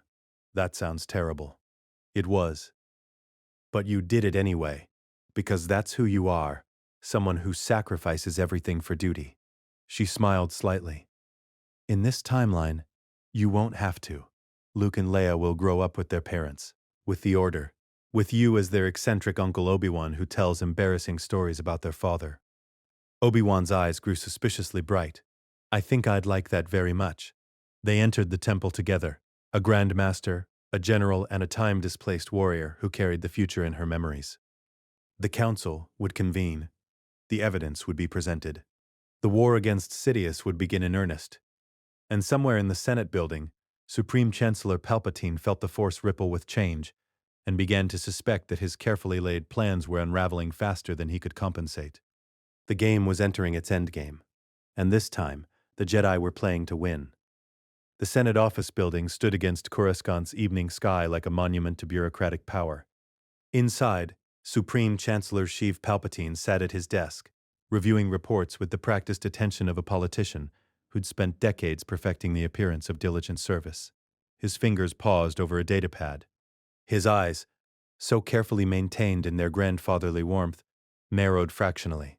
The Kamino facility had reported a systems anomaly. Nothing major, just a firmware update that shouldn't have been scheduled. The cloning technicians had attributed it to automated maintenance protocols and moved on. But Palpatine had spent 80 years learning to notice patterns others missed. He accessed another file. Anakin Skywalker had been absent from temple duties for 3 days. No mission reports. No contact with the Council. His fighter remained docked. His quarters were empty. And the young Togruta, Ahsoka Tano, hadn't been seen since she'd walked down the temple steps and turned her back on the Jedi Order. Palpatine's fingers drummed against the desk once. Twice. Something had changed. a variable he hadn't accounted for. The currents of the Force felt different, not wrong, precisely, but shifted, like a river that had suddenly altered its course. He activated his private communicator. Mass Ameda. Send word to Anakin Skywalker. Urgent meeting. My office. Tonight. At once, Chancellor. Palpatine deactivated the comm and stood, moving to the window.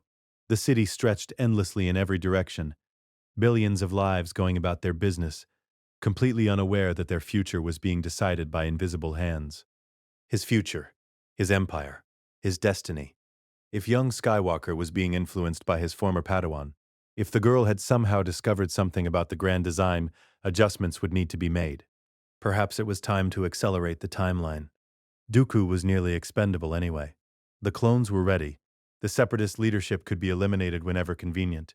Order 66 could be activated tonight if necessary. Palpatine smiled. The expression never reached his eyes. Level 1313 had become their base of operations.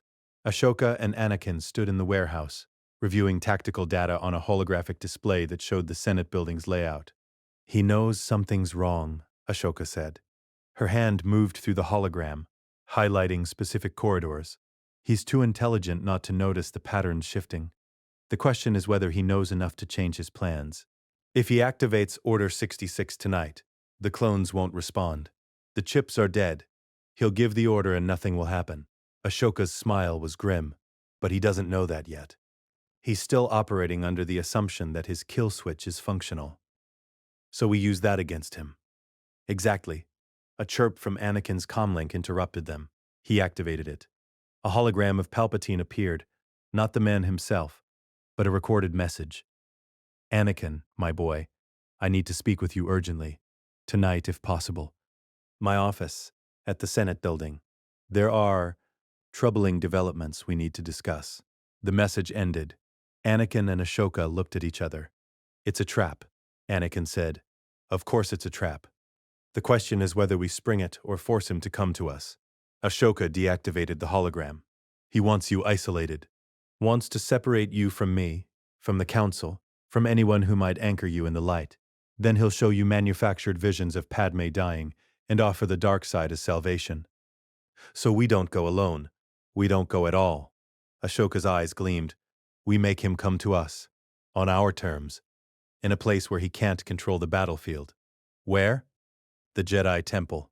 The Council chambers. Surrounded by masters, with witnesses where his dark side presence will be obvious to anyone with Force sensitivity. She began pacing.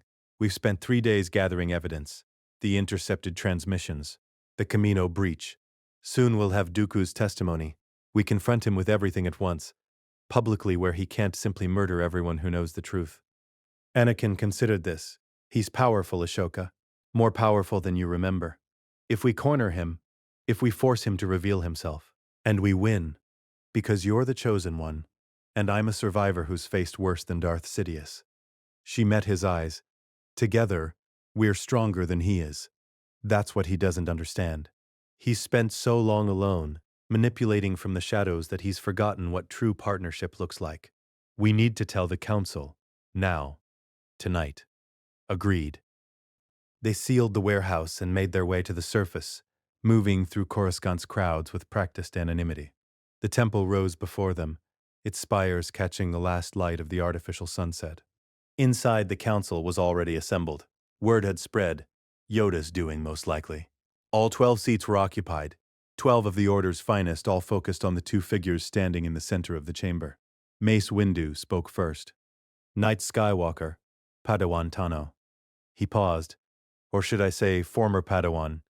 You requested this emergency session. Speak. Ashoka stepped forward. Masters, Supreme Chancellor Palpatine is Darth Sidious, Dark Lord of the Sith. He's been orchestrating the Clone Wars from both sides, manipulating the Republic toward dictatorship, and grooming Anakin Skywalker to become his apprentice. In approximately 72 hours, he's planning to activate Order 66, a contingency protocol that will turn the clone army against us and slaughter the Jedi Order. Masters shouting, demanding proof, calling the accusation treasonous.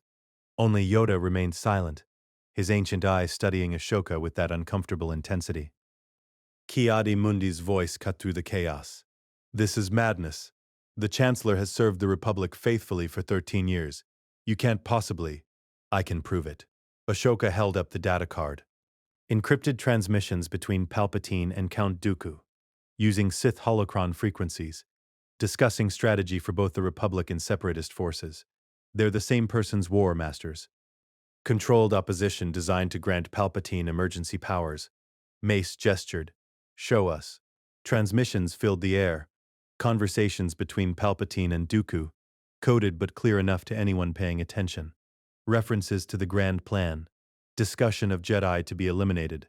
Mention of the clone contingency. The chamber fell silent as the evidence played. Shakti spoke, her voice carefully controlled. This is highly irregular, but circumstantial. It doesn't prove the Chancellor is a Sith Lord. Then send someone to investigate his private chambers, Ashoka said. You'll find Sith artifacts disguised as historical pieces. His force presence, if you look past the shielding he maintains constantly, is corrupted by the dark side. He's been hiding in plain sight for over a decade. Plo Koon leaned forward. Ashoka, you've changed.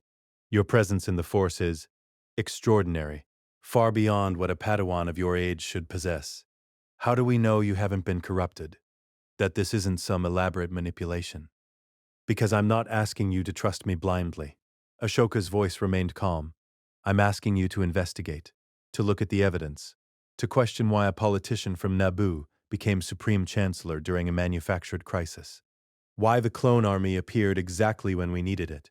Why Palpatine keeps acquiring emergency powers he claims he'll relinquish but never does. If we move against the Chancellor without absolute proof, every master's hand went to their lightsaber. Obi-Wan accessed the security systems. Explosion in the southwest hangar, he reported. Multiple casualties. Clone troopers are responding. But the temple shuddered. Ashoka's eyes widened with understanding. He's making his move. He's realized we're on to him, so he's accelerating everything. Forcing our hand. Mace was already moving toward the door. All masters to defensive positions. Protect the younglings. Seal the archives. This council is adjourned. Wait. Ashoka's voice cut through the chaos. This is exactly what he wants. He's creating a crisis to distract you while he consolidates power. Don't scatter. Stay together. That makes you harder to kill. You think the Chancellor would? I know he would. I've watched him do it. Ashoka pulled out her comlink. Anakin, where are you? Checking the hangar damage. Ashoka, the clones here. They're acting strange. Confused. Like they're receiving orders that aren't executing properly. He tried to activate Order 66. Ashoka's voice was grim. It failed because we deactivated the chips, but he doesn't know why it failed. He's panicking. Now, what chips? Order 66 is execute the Jedi. When activated, they lose free will and become assassination machines. Anakin and I infiltrated Kamino 3 days ago and deactivated every chip in the GAR. The kill switch is dead. You what? Mace's voice rose. You infiltrated a Republic military facility without authorization and saved your lives, Ashoka snapped. Yes, Master Windu. We broke protocol. We committed treason. And because of it, you're still breathing instead of lying dead with a blaster bolt in your back. Yoda struck his stick against the floor. Enough. Arguing about protocol we are, while the temple burns. Act we must. He looked at Ashoka. Palpatine. Where is he? His office, waiting to see if Order 66 worked, when he realizes it didn't. She stopped. He'll come here himself. He'll have to. His whole plan depends on eliminating the Jedi. If the clones can't do it, he'll do it personally. Then we prepare to face him, Mace said. All of us. Together. No. Ashoka shook her head. He's too powerful for a direct assault. He'll cut through you like your younglings. You faced him before. I faced what he created. Darth Vader. And I barely survived. She looked around at the assembled masters. You need to evacuate. Get the younglings out. Get the non-combatants to safety. Then we confront him. But on our terms, not his. Another explosion rocked the temple. Smoke began filtering through the ventilation systems. He's destroying the temple, Obi-Wan said quietly. Even without Order 66, he's going to burn it down around us. Ashoka's comlink chirped. Anakin's voice came through. Urgent. Ashoka, I've got a problem. There's a squad of clones in the detention level. They're not responding to commands. Their chips should be deactivated, but something's wrong. They're killing prisoners. They're killing each other. He had a backup plan, a specialized unit with chips we couldn't access remotely. They're acting as his direct assault force. She looked at the council. Evacuate. Now. Get everyone out through the subterranean hangars. I'll coordinate with Anakin to hold the temple long enough for you to escape. We don't abandon the temple, Mace said. The temple is stone and metal. The Order is people. Ashoka's voice carried absolute authority. Save the people. We can rebuild the temple later. Yoda nodded slowly. Right, she is. Begin evacuation, we must. Master Windu, coordinate the defensive perimeter. Master Kenobi, secure the younglings. Master Tai, access the hidden hangars. The masters moved with military precision, each taking their assigned roles. Only Yoda remained with Ashoka. Face him you will, the Grand Master said. You and Anakin. Why? Because I've already lived through losing this war once. I won't do it again. Powerful Sidious is. Even together you may not. We'll win because we have to. Ashoka ignited her white lightsabers. Twin blades cast pure light across her face. Because love is stronger than hate. Because partnership beats isolation. Because the Force brought me back for a reason. She looked down at the ancient master. Trust me, Master Yoda. One more time. Trust that the Force knows what it's doing. Yoda studied her for a long moment. Then he smiled. The first genuine smile she'd seen from him since returning. Trust you, I do. Save us all, may the Force. He turned and left, his stick clicking against the floor. Ashoka stood alone in the council chamber, white sabers burning bright, feeling the dark side presence approaching from across the city. Palpatine was coming, and this time, she would be ready. Palpatine arrived at the temple not through the main entrance, but through the diplomatic access corridor, a route reserved for visiting dignitaries, and, conveniently, one that bypassed most security checkpoints. His red-robed guards flanked him, their force pikes held at perfect attention, their faces hidden behind crimson helmets. The corridor was empty, evacuated.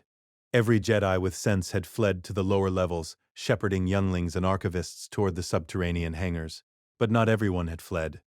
Ashoka stood in the center of the grand hall, her white lightsabers deactivated but ready at her belt. Behind her, Anakin waited, his blue blade already ignited. The Force swirled around them both, two presences standing against the darkness approaching like a storm front. Palpatine's grandfatherly smile was firmly in place as he entered. Anakin, my boy. I've been so worried about you. When you didn't respond to my summons, he stopped, his eyes finding Ashoka. And young Tano. How unexpected. Is it? Ashoka's voice was cold. You must have suspected we'd figure it out eventually, Sidious. The smile never wavered. I'm afraid I don't know what you mean. If this is about the unfortunate explosions, I assure you we're investigating. Stop. Anakin stepped forward. We know. Everything. The clone chips. Order 66. The manufactured war. Your plan to turn me into Darth Vader and use me to slaughter the Jedi. Palpatine's expression flickered. Just for a moment the mask slipped, revealing something cold and reptilian beneath. I see. His voice dropped, the warmth leaching out. How long have you known? 3 days, Ashoka said. Since I woke up on the temple steps with 62 years of memories from a timeline where you won. Where you built an empire and ruled for 24 years before your own creation destroyed you. Palpatine's eyes widened fractionally. Genuine surprise crossed his features. Impossible. Time travel is beyond even your understanding. Yes. Ashoka ignited her white lightsabers. The pure light made Palpatine's guards shift uneasily. The Force works in mysterious ways, and it sent me back to stop you. Fascinating. Palpatine's smile returned, but it was different now. Sharper.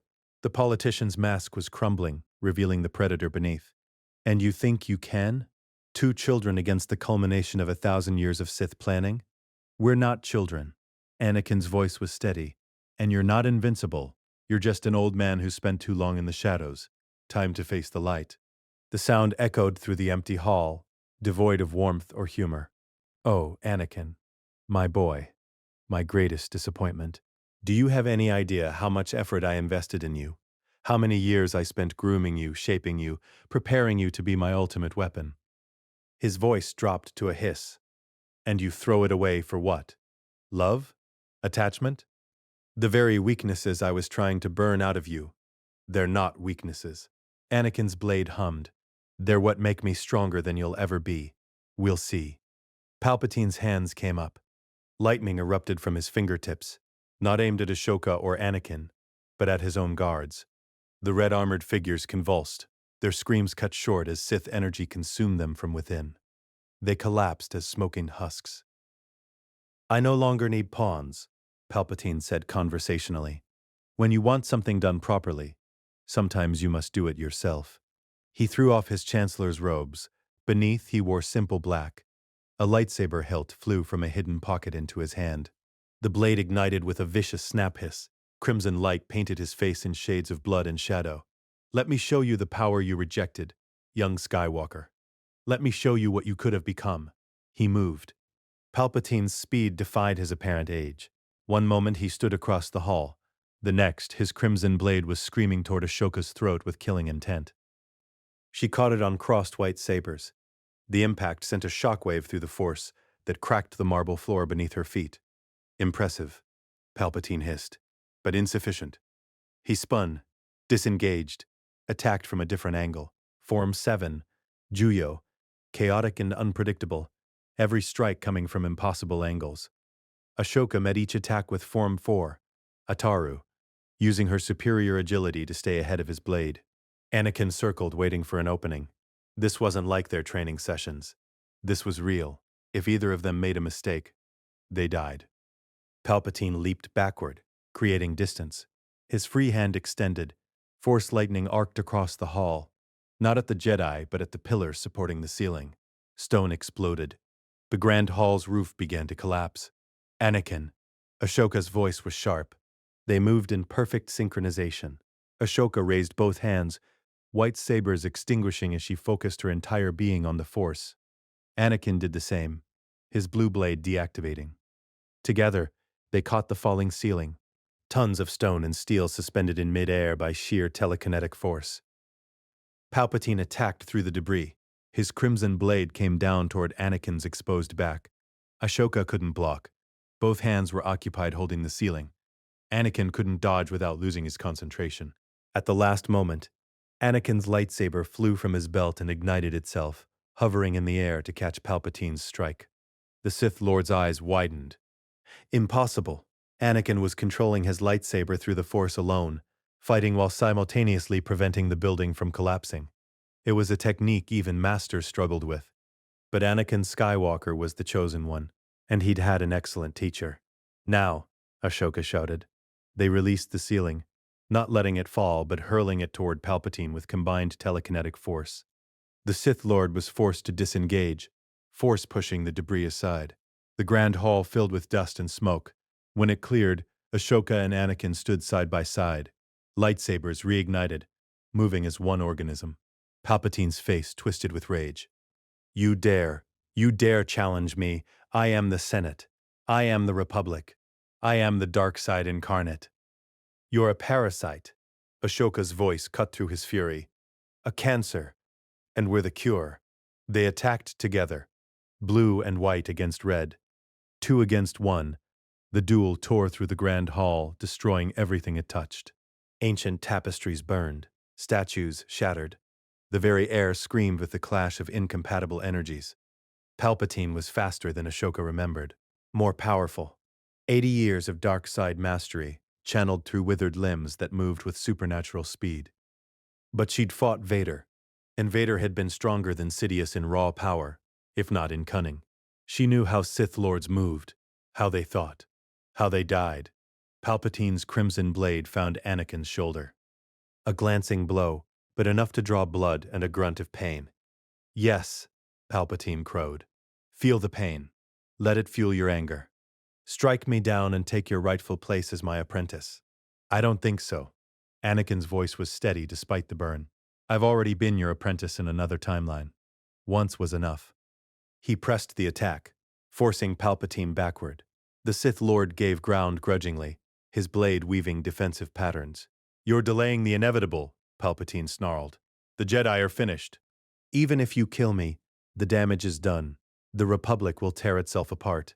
The Separatist leadership will surrender once Dooku testifies that you've been controlling both sides. Ahsoka circled to Palpatine's left, forcing him to divide his attention.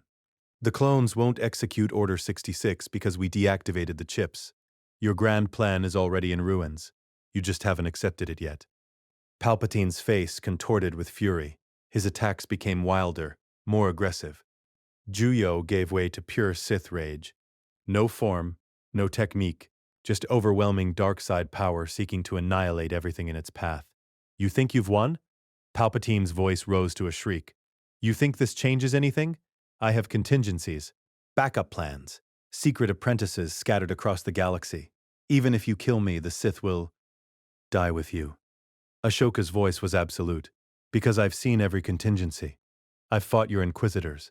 I've destroyed your hidden fortresses. I've spent 46 years systematically dismantling everything you built. She pressed forward, her white blades a whirlwind. You created Vader to be your ultimate weapon. But Vader was my master first, and I learned from him. I learned how to fight Sith Lords, how to resist the dark side, how to find light in the deepest darkness. Palpatine disengaged, breathing hard. For the first time, uncertainty flickered across his face. What are you? I'm Ahsoka Tano. I'm the future you tried to destroy. I'm the witness to your failure. She stood tall, white sabers burning bright, and I'm the one who's going to end the Sith permanently. The Sith cannot be ended. We are eternal. We are... Anakin's blade cut across Palpatine's wrist. The Sith Lord's lightsaber fell, spinning away across the hall. Crimson light extinguished. Disarmed. Palpatine stumbled backward, clutching his severed hand. His face twisted with agony and rage. No, this isn't how it ends. I am Darth Sidious. I am... nothing. Ahsoka leveled both white sabers at his throat. You're nothing, a remnant of a dead order clinging to power you never deserved. Palpatine's good hand came up. Lightning erupted. Not controlled, not focused. Just raw dark side energy seeking to destroy everything. The Force screamed. Ahsoka and Anakin raised their blades. The lightning crashed against pure light and dissipated. Steam rose from where the energy met matter. Impossible. Palpatine's voice cracked. The power of the dark side cannot be. We're not just blocking it. Ahsoka's voice was serene. We're neutralizing it. Light and dark in balance. Neither overwhelming the other. This is what you never understood, Sidious. True power comes from harmony, not domination. The force between them shifted. The dark side energy Palpatine was pouring out began to change, transmute. The malevolence bleeding away, leaving only raw power that flowed back into the cosmic whole. Palpatine felt it. Felt his connection to the dark side weakening as the energy he'd spent 80 years accumulating was stripped away by these two impossible Jedi who fought with one mind, one purpose, one unbreakable bond. What are you doing? Balancing the Force. Anakin's voice was steady, the way the Chosen One was supposed to. Not by destroying the Sith, by transforming them. No! Palpatine lunged forward, abandoning the Force entirely, relying on physical strength driven by pure desperation. His remaining hand grabbed for Ashoka's throat. She sidestepped. Her white blade came down in one clean stroke. Palpatine's scream cut off mid-sound. He collapsed, the dark side presence that had shadowed the Republic for 13 years, suddenly extinguished. Silence fell over the ruined Grand Hall. Ahsoka and Anakin stood over Darth Sidious's body, breathing hard, lightsaber still ignited. Is he? Anakin started. Yes. Ahsoka deactivated her sabers. It's over. The Sith are extinct. She looked around at the destruction, the collapsed ceiling, the burned tapestries, the shattered statues. The temple would need rebuilding, but temples were just buildings. The Order had survived. That was what mattered. Anakin's comlink chirped. Obi-Wan's voice came through. Anakin? Ahsoka. What's happening up there? We felt. It's done, Anakin said quietly. Palpatine is dead. The Sith are gone. Then, quietly, may the Force be with you both. Ashoka looked at her former master, at the man who in another timeline would have become the galaxy's nightmare, who stood here now bloody but unbowed, still himself, still whole. We did it, Sky Guy. We did. Anakin looked at Palpatine's body. I came so close to becoming what he wanted, but you didn't, because you had someone to pull you back. She placed a hand on his shoulder. That's the difference. He was alone. We have each other. Footsteps echoed through the hall. The council was returning, led by Master Yoda. The ancient Grand Master looked at Palpatine's body, at the two warriors who'd felled him, at the ruins of the Grand Hall. Ended. The Sith are, he said quietly. Saved. The Republic is. Done well, you have. He looked up at Ashoka with something like pride. Right. The Force was. To send you back. Needed you. We did. The pleasure was mine, Master Yoda. The pleasure was mine. The Senate chamber had never been designed to hold this many beings in absolute silence. Every seat was filled. Senators from 1,000 worlds. Representatives from species whose names most humans couldn't pronounce. The press corps, their holocams focused on the central podium, where Bail Organa stood, flanked by Jedi Masters and clone troopers, whose armor bore no allegiance markings. And at the heart of it all, preserved in stasis, Darth Sidious's body, proof that couldn't be denied or explained away. Citizens of the Republic, Bail began, his voice amplified across the chamber. 3 days ago we discovered that Supreme Chancellor Palpatine was Darth Sidious, Dark Lord of the Sith. That he orchestrated the clone wars from both sides. That he planned to use the clone army to execute Order 66 and slaughter the Jedi Order, then declare himself Emperor. Gasps. Outrage. Senators shouting over each other. Bail waited for the noise to subside. The evidence is irrefutable. Encrypted transmissions between Palpatine and Count Dooku. Financial records showing payments to separatist leadership. Sith artifacts found in his private chambers. And most damning, the inhibitor chips implanted in every clone trooper's brain, designed to override their free will and turn them into assassination weapons. A hologram appeared above the chamber. Schematics of the biochips. Medical scans. The actual Order 66 protocol and clinical detail. These chips have been deactivated, Bail continued, not by the Chancellor's orders but by 2 Jedi who discovered the conspiracy and acted to save both the Republic and the Jedi Order. Knight Anakin Skywalker and, he paused, Ahsoka Tano, who walks her own path. The holocam swiveled, finding Ashoka and Anakin standing at the edge of the chamber.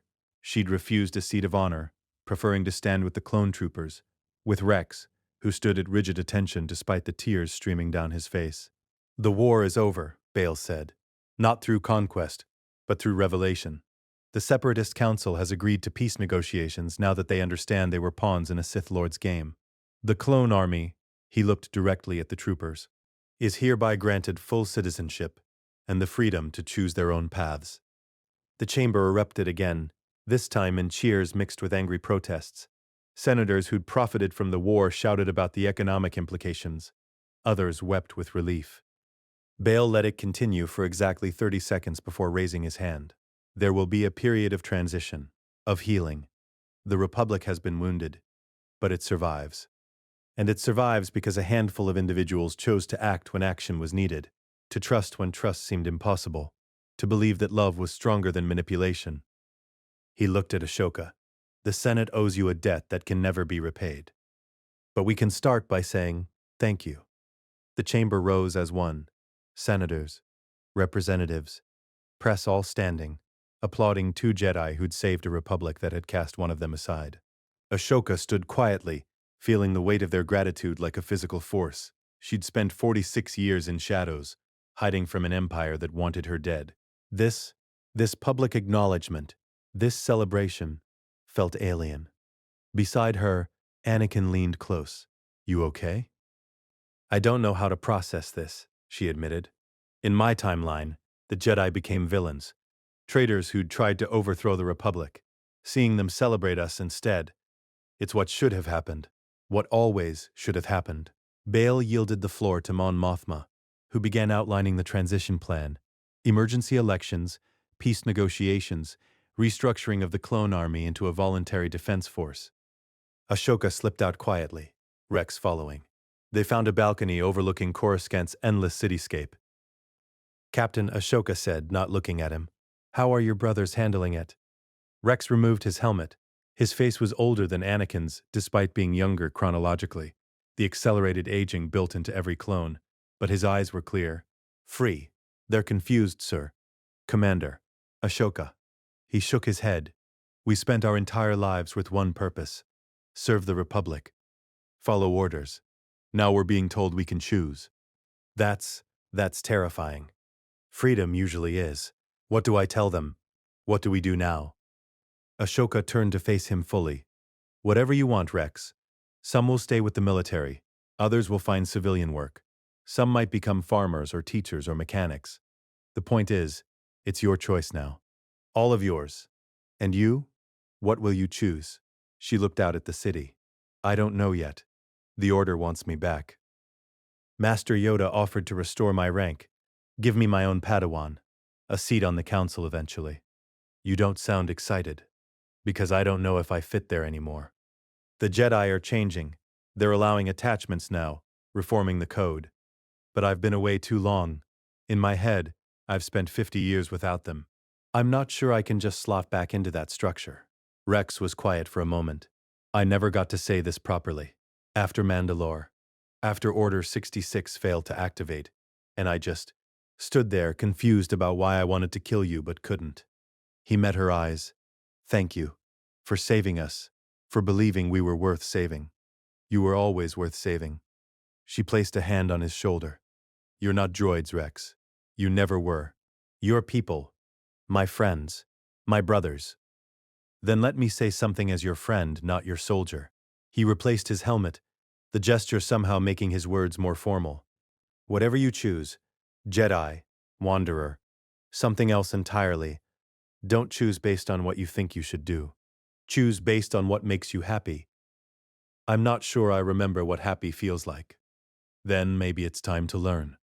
He saluted, not the rigid military gesture, but something looser, more personal, and left her alone on the balcony. Padmé's apartment had become an informal war room in the days since Palpatine's death. Maps of separatist space covered the walls. Diplomatic proposals littered the tables, and in the center of it all, Padmé worked with the focused intensity that had made her one of the Senate's most effective negotiators. Anakin found her reviewing a treaty proposal, one hand on her stomach in that unconscious protective gesture she'd developed. You should be resting, he said. I'll rest when the galaxy stops needing peace treaties. She looked up, saw his expression, and softened. I'm fine, Ani. The twins are fine. The medics say everything is progressing normally. I know. He sat beside her. I keep waiting for something to go wrong, for Palpatine to have one last contingency plan. For the future, Ahsoka described, to reassert itself. That future is dead. You killed it when you chose differently. Padmé took his hand. We killed it together. You weren't even there for the fight. I didn't need to be. I was your anchor. Your reason to stay in the light. That's just as important as swinging a lightsaber. Anakin pulled her close, feeling the twins moving between them. Luke and Leia, his children, who would grow up free, in a galaxy at peace, with both parents. The Council wants to change the code, he said quietly. Master Yoda is proposing amendments, allowing Jedi to marry, to have families. He says the prohibition against attachment was meant to prevent possessiveness, but it became a ban on love itself. That's significant progress. He wants to bless our marriage, officially. Make it part of the public record. Anakin laughed. 900 years old and he still manages to surprise me. Will you accept? I don't know. Part of me wants to leave the Order entirely. Just be Anakin Skywalker, husband and father, living a normal life. Padmé pulled back to look at him. You're the chosen one, Ani. You brought balance to the Force by defeating Sidious and helping the Jedi evolve. That's not a destiny you can just walk away from. Ahsoka did. You're 23. You have your whole life ahead of you. She placed his hand on her stomach. And you have a responsibility to these two, to show them what it means to be a Jedi who doesn't reject love. You sound like you want me to stay. I want you to be happy. If that means staying, stay. If it means leaving, leave. But don't run away from the Order because you're afraid of the commitment. Run towards something, not away from fear. Anakin was quiet for a long moment, feeling his children moving, feeling Padmé's steady presence, feeling the Force flowing through everything in perfect balance. I'll talk to Master Yoda, he said finally. See what this new order looks like. If it's really different, if they're really changing, maybe I can help shape that change. Make sure the next generation of Jedi doesn't face the same impossible choices we did. That sounds like the Anakin I married. The one who fixes things instead of running from them. She kissed him, and for a moment, the galaxy narrowed to just this. Two people who loved each other, who'd survived a Sith Lord's machinations, who were about to become parents. The moment was interrupted by a knock on the door. Ahsoka stood in the hallway, her white lightsabers at her belt, her expression uncertain. Am I interrupting? Never, Padmé said warmly. Come in. Ahsoka entered, moving to the window. The Senate just voted. Bail Organa is interim chancellor until emergency elections can be held. Mon Mothma is coordinating the peace negotiations. The Republic will survive. That's good news. Yes, it is. Ashoka's voice was distant. I should feel happy. Relieved. We won. Everything I came back to prevent, it's been prevented. But, Anakin prompted. But I don't know what to do now. In my timeline, I had purpose. I was Fulcrum, the rebel intelligence agent. I was the hidden guardian watching from the shadows. I was defined by opposition. To the Empire, to Vader, to tyranny. She turned to face them. Now there's no Empire to oppose. No Vader to redeem. The war is over, and I'm adrift. I'm 62 years old in a 16-year-old body with no idea what comes next. Padmé stood, moved to Ashoka's side. Then maybe it's time to find out who Ahsoka Tano is when she's not fighting for survival. When she's not defined by tragedy or loss. I don't know how to do that. None of us do. That's the beautiful part. Padmé smiled. We get to figure it out together. You, me, Anakin, the twins when they're born. We get to build the future instead of just preventing the past. The Council wants me back. Ashoka said quietly. Master Yoda offered me a path to knighthood. Eventual mastery. A place in the new order they're building. Do you want that? Part of me does. The part that's still 16 and wants validation. Wants to prove I belonged. She looked down at her hands. But another part, the part that spent 50 years independent, doesn't know if I can submit to their authority again. Even reformed authority. Then don't. Anakin joined them at the window. You taught me that there are paths between the extremes. You're neither Jedi nor Sith. You're Ahsoka. Walk your own path. Work with the Order when your goals align. Walk away when they don't. That sounds lonely. It doesn't have to be. Padmé gestured around the apartment. You have us. You'll always have us. Family isn't defined by orders or codes. It's defined by choice. And we choose you. Ashoka felt something crack in her chest. The armor she'd built over 50 years of loss and isolation, breaking apart to reveal the vulnerable core beneath. I don't know how to be anything except a soldier. Then learn. Anakin's voice was gentle. Take time. Rest.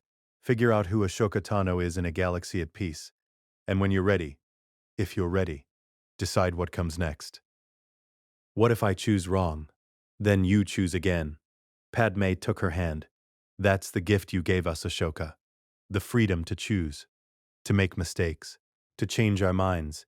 To be human instead of perfect. Ashoka looked at them. These two people who, in another timeline, had died, separated, broken.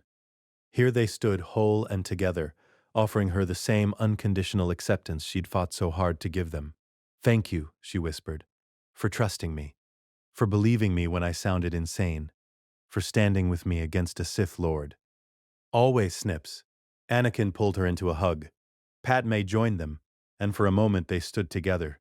Family by choice, bound not by blood or obligation, but by love that had survived across timelines. Outside, Coruscant glittered under artificial stars. The Republic breathed its first free breath in years. And three people who'd changed the course of history allowed themselves a moment of simple, uncomplicated peace. Tomorrow would bring new challenges, new choices, new paths to walk. But tonight, they had this. And this was enough. 6 months later, the lake house on Naboo sat at the water's edge like a promise kept, stone and glass that seemed to grow from the landscape rather than impose upon it. Morning mist rose from the lake, catching sunlight and transforming the entire vista into something that belonged in a painting. Ahsoka stood on the veranda, watching the light change. Her white lightsabers hung at her belt, familiar weight that no longer felt like weapons so much as extensions of herself. Behind her, through the open doors, she could hear the sound of new life. Two infants crying in harmony, a sound that shouldn't have existed, that, in another timeline, had been separated by lies and distance, and an empire's cruelty. Padmé appeared in the doorway, exhausted but radiant, holding a bundle wrapped in soft blue fabric. "Would you like to meet your nephew?" Ashoka turned and her breath caught. Luke Skywalker was impossibly small. His eyes, barely open, unfocused, were already showing hints of the blue they'd become. His tiny fist waved at nothing, grasping at air with the universal confusion of the newborn. "Hello, Luke," Ashoka whispered, taking him carefully. The weight was almost nothing, but the presence in the Force was already brilliant. "I'm your Aunt Ashoka. In another life, you saved the galaxy. You redeemed your father. You became the greatest Jedi of your generation." Luke made a small noise that might have been agreement or might have been gas. "But in this life," Ashoka continued, "you get to just be Luke. You get to grow up with your sister, with both your parents, in a galaxy at peace." She looked up at Padmé. "That's worth everything we fought for." Anakin emerged carrying Leia, who was smaller than her brother but somehow seemed more alert. Her dark eyes, so like her mother's, fixed on Ashoka with startling intensity. "Your turn," Anakin said, carefully transferring his daughter. "Meet Leia Skywalker. Future senator. Future general, future pain in every authority figure's backside. She's perfect." Ashoka held both twins now, one in each arm, feeling their Force presences intertwine with each other and with the larger cosmic whole. "They're both perfect." "They're both exhausting," Padmé said, but she was smiling. "I haven't slept more than 2 hours at a stretch in a week. I have no idea how people do this. With help." Ashoka looked between them. "You're not doing this alone. You have each other. You have the Council's blessing. You have me."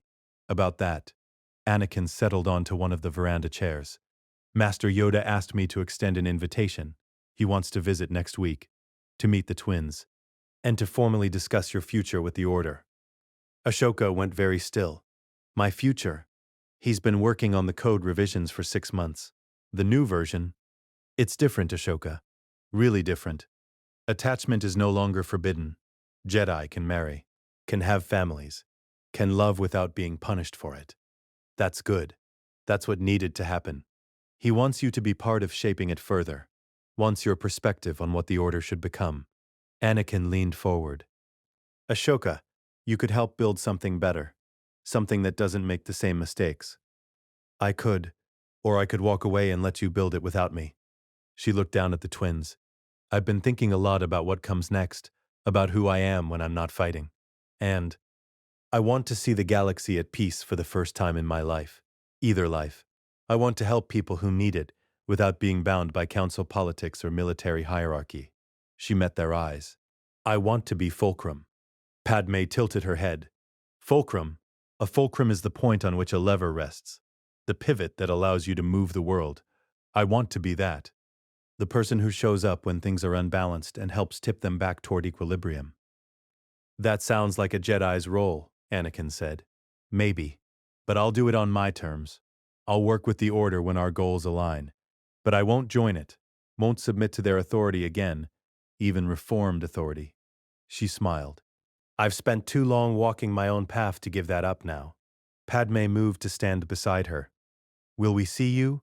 Or are you disappearing into the outer rim?" "You'll see me. I'm not abandoning family." Ashoka looked at the twins. "These two are going to need their Aunt Ashoka to teach them things the Jedi Council won't. How to question authority, how to trust their instincts, how to walk the line between light and dark without falling to either extreme." Master Yoda won't like that, because he's wise enough to know that the Order needs people who challenge it, who remind it that there are multiple ways to serve the Force. Anakin stood, moved to stand on her other side. The three of them looked out over the lake, two parents and a warrior who'd crossed timelines to save them.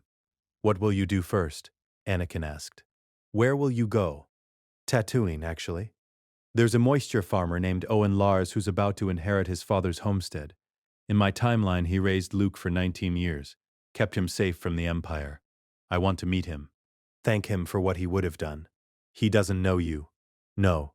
But I know him. And that's enough. She carefully transferred the twins back to their parents. After that, I'll follow the Force where it leads me. There are still separatist holdouts who don't know the war is over. Still slaves on worlds the Republic hasn't reached. Still people who need help and have no one to turn to. You're going to save the galaxy one person at a time, Padme said softly. Someone has to. Might as well be me. A week later, Ahsoka stood in the Jedi Council chamber. Not as a supplicant, not as a Padawan, as an equal. Master Yoda sat in his customary seat, his eyes bright with interest. Around the circle, the other masters waited. Mace Windu, Obi-Wan Kenobi, Shak Ti, Plo Koon.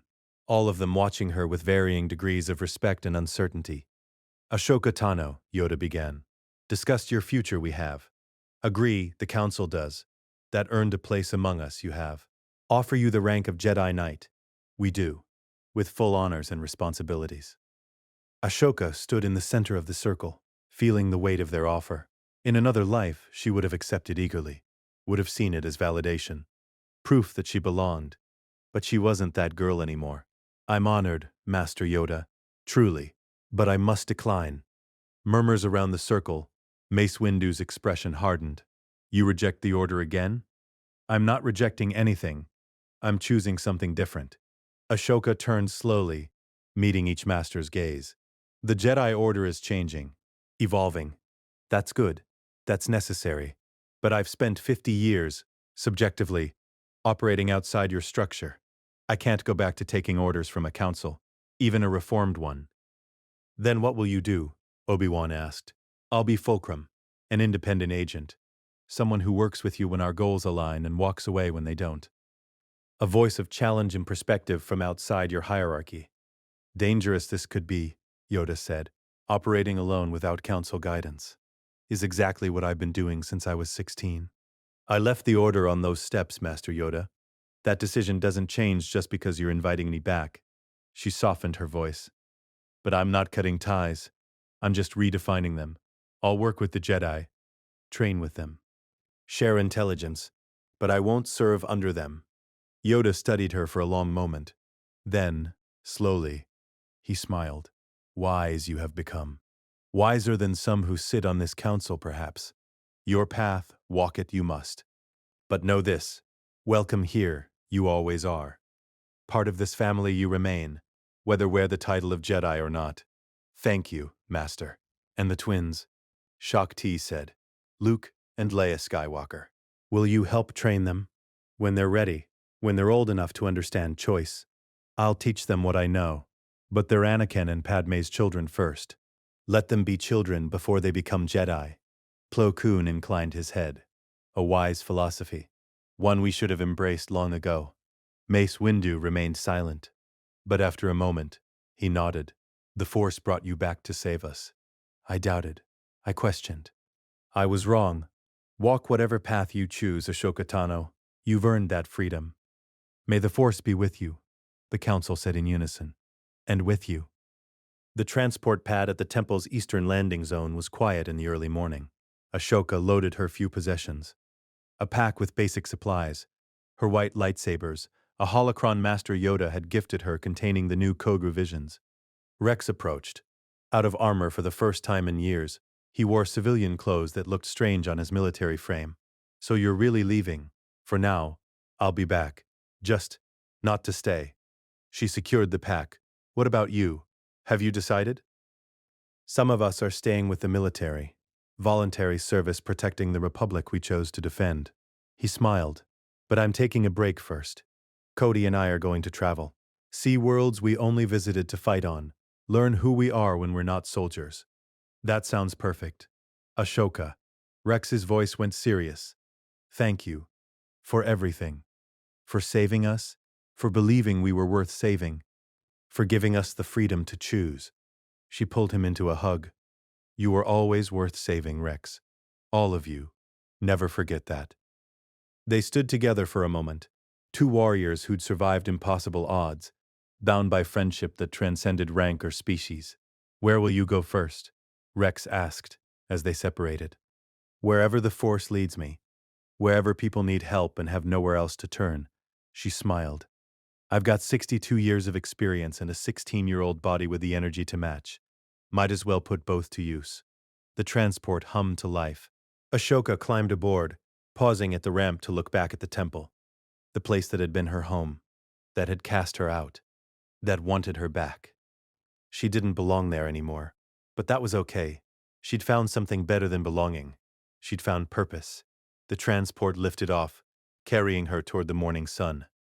As Coruscant fell away beneath her, Ashoka reached out through the Force, feeling the connections that bound her to the galaxy.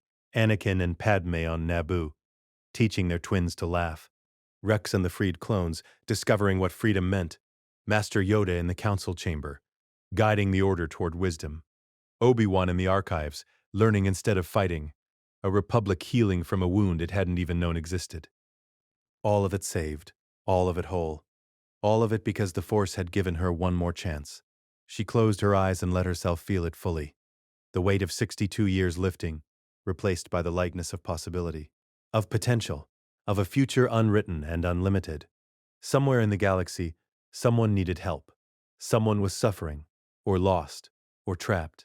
And Ahsoka Tano, neither Jedi nor Sith, neither young nor old, but something uniquely herself, would find them. She was Fulcrum, the pivot point, the balance between extremes, the warrior who'd crossed death and time itself to save the people she loved. And she was free. The transport jumped to hyperspace, carrying her toward whatever came next. Behind her, a galaxy at peace. Ahead, infinite possibilities. Ashoka smiled. May the Force be with us all. The Jedi Academy on Ossus hummed with the sound of training lightsabers. Blue and green and yellow blades wielded by younglings who'd never known war. Never known the fear of Order 66. Never known anything except a galaxy at peace. Luke and Leia Skywalker, now 20 years old, led a training session in the courtyard. Luke demonstrated Form 3 with patient precision, while Leia corrected stances with the kind of sharp authority that reminded everyone of both her parents. Watching from the shadows, Ashoka felt pride warm her chest. Luke had grown into his father's kindness and his mother's compassion. Leia had inherited Padme's political brilliance and Anakin's stubborn refusal to accept injustice. Together they were everything the galaxy needed. Jedi who understood that power meant responsibility, that strength meant service. Aunt Ashoka. Leia spotted her, her face breaking into a grin. You're back. The twins abandoned their students and rushed over. Luke, always more reserved, offered a formal bow that made Ashoka laugh. Leia simply hugged her. How was Ryloth? Luke asked. Freed the last of the slave camps. The Twilight resistance is strong enough to maintain their own freedom now. Ashoka ruffled his hair despite his protests. How's training? Good. Though I think some of the younglings are getting bored with basic forms. Luke glanced back at the students. Master Yoda says patience is essential. But sometimes you have to challenge them to keep them engaged. Ashoka smiled. Show them something advanced. Let them see what they're working toward. It's what your father did for me. How is Dad? Leia asked. Mom sent a message saying he's neck-deep in Senate negotiations. The Outer Rim integration is complicated, but Anakin's good at cutting through political nonsense. Ashoka looked between them. You know he wants you both to consider taking seats on the new Jedi Council. When you're ready? Leia looked intrigued. What do you think we should do? Luke asked. I think you should do whatever makes you happy. The galaxy doesn't need more people fulfilling other people's expectations. It needs you to be yourselves. She gestured around the academy. This? Teaching. This is Luke's path. I can see it. And mine? Leia prompted. Politics? Leadership. Somewhere between what your mother does and what the Jedi do. Building bridges, finding common ground. You're going to change the galaxy, Leia. just not the way everyone expects. Leia grinned. Good. I hate being predictable. Master Yoda emerged from the academy building, his gimmer stick clicking against stone. At 920 years old, he moved more slowly than he used to, but his mind remained sharp as ever. Ahsoka Tano. Returned from another adventure, have you? Always, Master Yoda. Walk with me. Speak we must. They left the twins to their students and walked through gardens that had been carefully cultivated to honor both Jedi tradition and new growth. Trees from a dozen worlds, flowers that bloomed in different seasons, a living symbol of diversity and harmony. 20 years it has been, Yoda said, since Sidious fell, since the Republic was saved, since you gave us all another chance. We gave each other another chance. I just provided the knowledge. You all did the work. Modest you remain, but correct you are. Changed the Order has. Grown. Evolved. He stopped beside a fountain. Married Jedi we now have. Families. Children raised without shame or secrecy. All because showed us a better way. You did. The Order did it themselves. They just needed permission to try. And you? Found your peace, have you? Or still searching? Ashoka looked out over the academy. I'm not sure peace is something you find. I think it's something you create. Every day. Every choice. Every moment you choose to help instead of hurt, to build instead of destroy. Wise words, from someone who has earned wisdom through great trial. Yoda tilted his head. But lonely, this path is. Operating alone, never staying in one place. I'm not alone. I have family, friends scattered across the galaxy, people who matter. She smiled, and I like moving, seeing new places, helping people who need it. That's who I am, Master Yoda. That's who I've always been. Then continue, you must. The galaxy still needs Fulcrum, the voice from outside, the perspective from beyond our walls. He placed a small three-fingered hand on her arm. But know this, proud of you I am, proud of what you have become, what you chose to be. Tears pricked at Ashoka's eyes. Thank you, Master. No, thank you. For saving us all. For loving us enough to cross death itself. For showing us that the future is not fixed. That choice, always, we have. They stood together in comfortable silence. Two servants of the Force who'd seen the galaxy's darkest possibilities and chosen to create something better. That night, Ashoka stood on the Academy's highest tower, looking up at stars that had never known an empire. Somewhere out there, people needed help. Somewhere the Force was calling her toward the next crisis, the next person who needed saving. She would answer. She always did. But tonight, just for tonight, she allowed herself to simply be. To exist in this moment of perfect peace that she'd fought across timelines to create. Her comlink chirped. Anakin's voice came through. Ashoka? You there? I'm here. The twins said you're leaving again tomorrow. The Force is calling. There's a situation on Jakku. Slavers. Of course there is. She could hear his smile. Before you go, Padme wanted me to tell you, we're naming the Academy's new wing after you. The Tano Center for Alternative Force Studies. For Jedi who walk their own path. Ashoka's breath caught. Anakin, I don't need. We want to do it anyway. Because you showed us that there's no single right way to serve the Force. That different paths can all lead to the light. Thank you. No. Thank you. For saving me. For giving my children a galaxy worth inheriting. For being exactly who you are. They said their goodbyes. Ashoka pocketed the comlink and looked back up at the stars. Somewhere in the cosmic force, she felt a presence. Familiar, ancient, approving. The Force itself acknowledging what she'd done. What they'd all done together. Ashoka closed her eyes and sent her gratitude into that vast consciousness. Thank you for the second chance. For trusting me with this responsibility. For bringing me home. The Force had no words, but she felt its response nonetheless. A wave of warmth and acceptance and profound peace. She was exactly where she was meant to be, doing exactly what she was meant to do. Ahsoka Tano, Fulcrum, the White Knight, the woman who walked between worlds and saved them all. And tomorrow, she would do it again, somewhere new, for someone who needed her.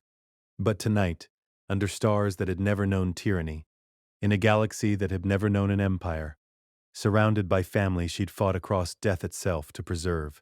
And that was enough. Let us know what you'd like to see next. The end.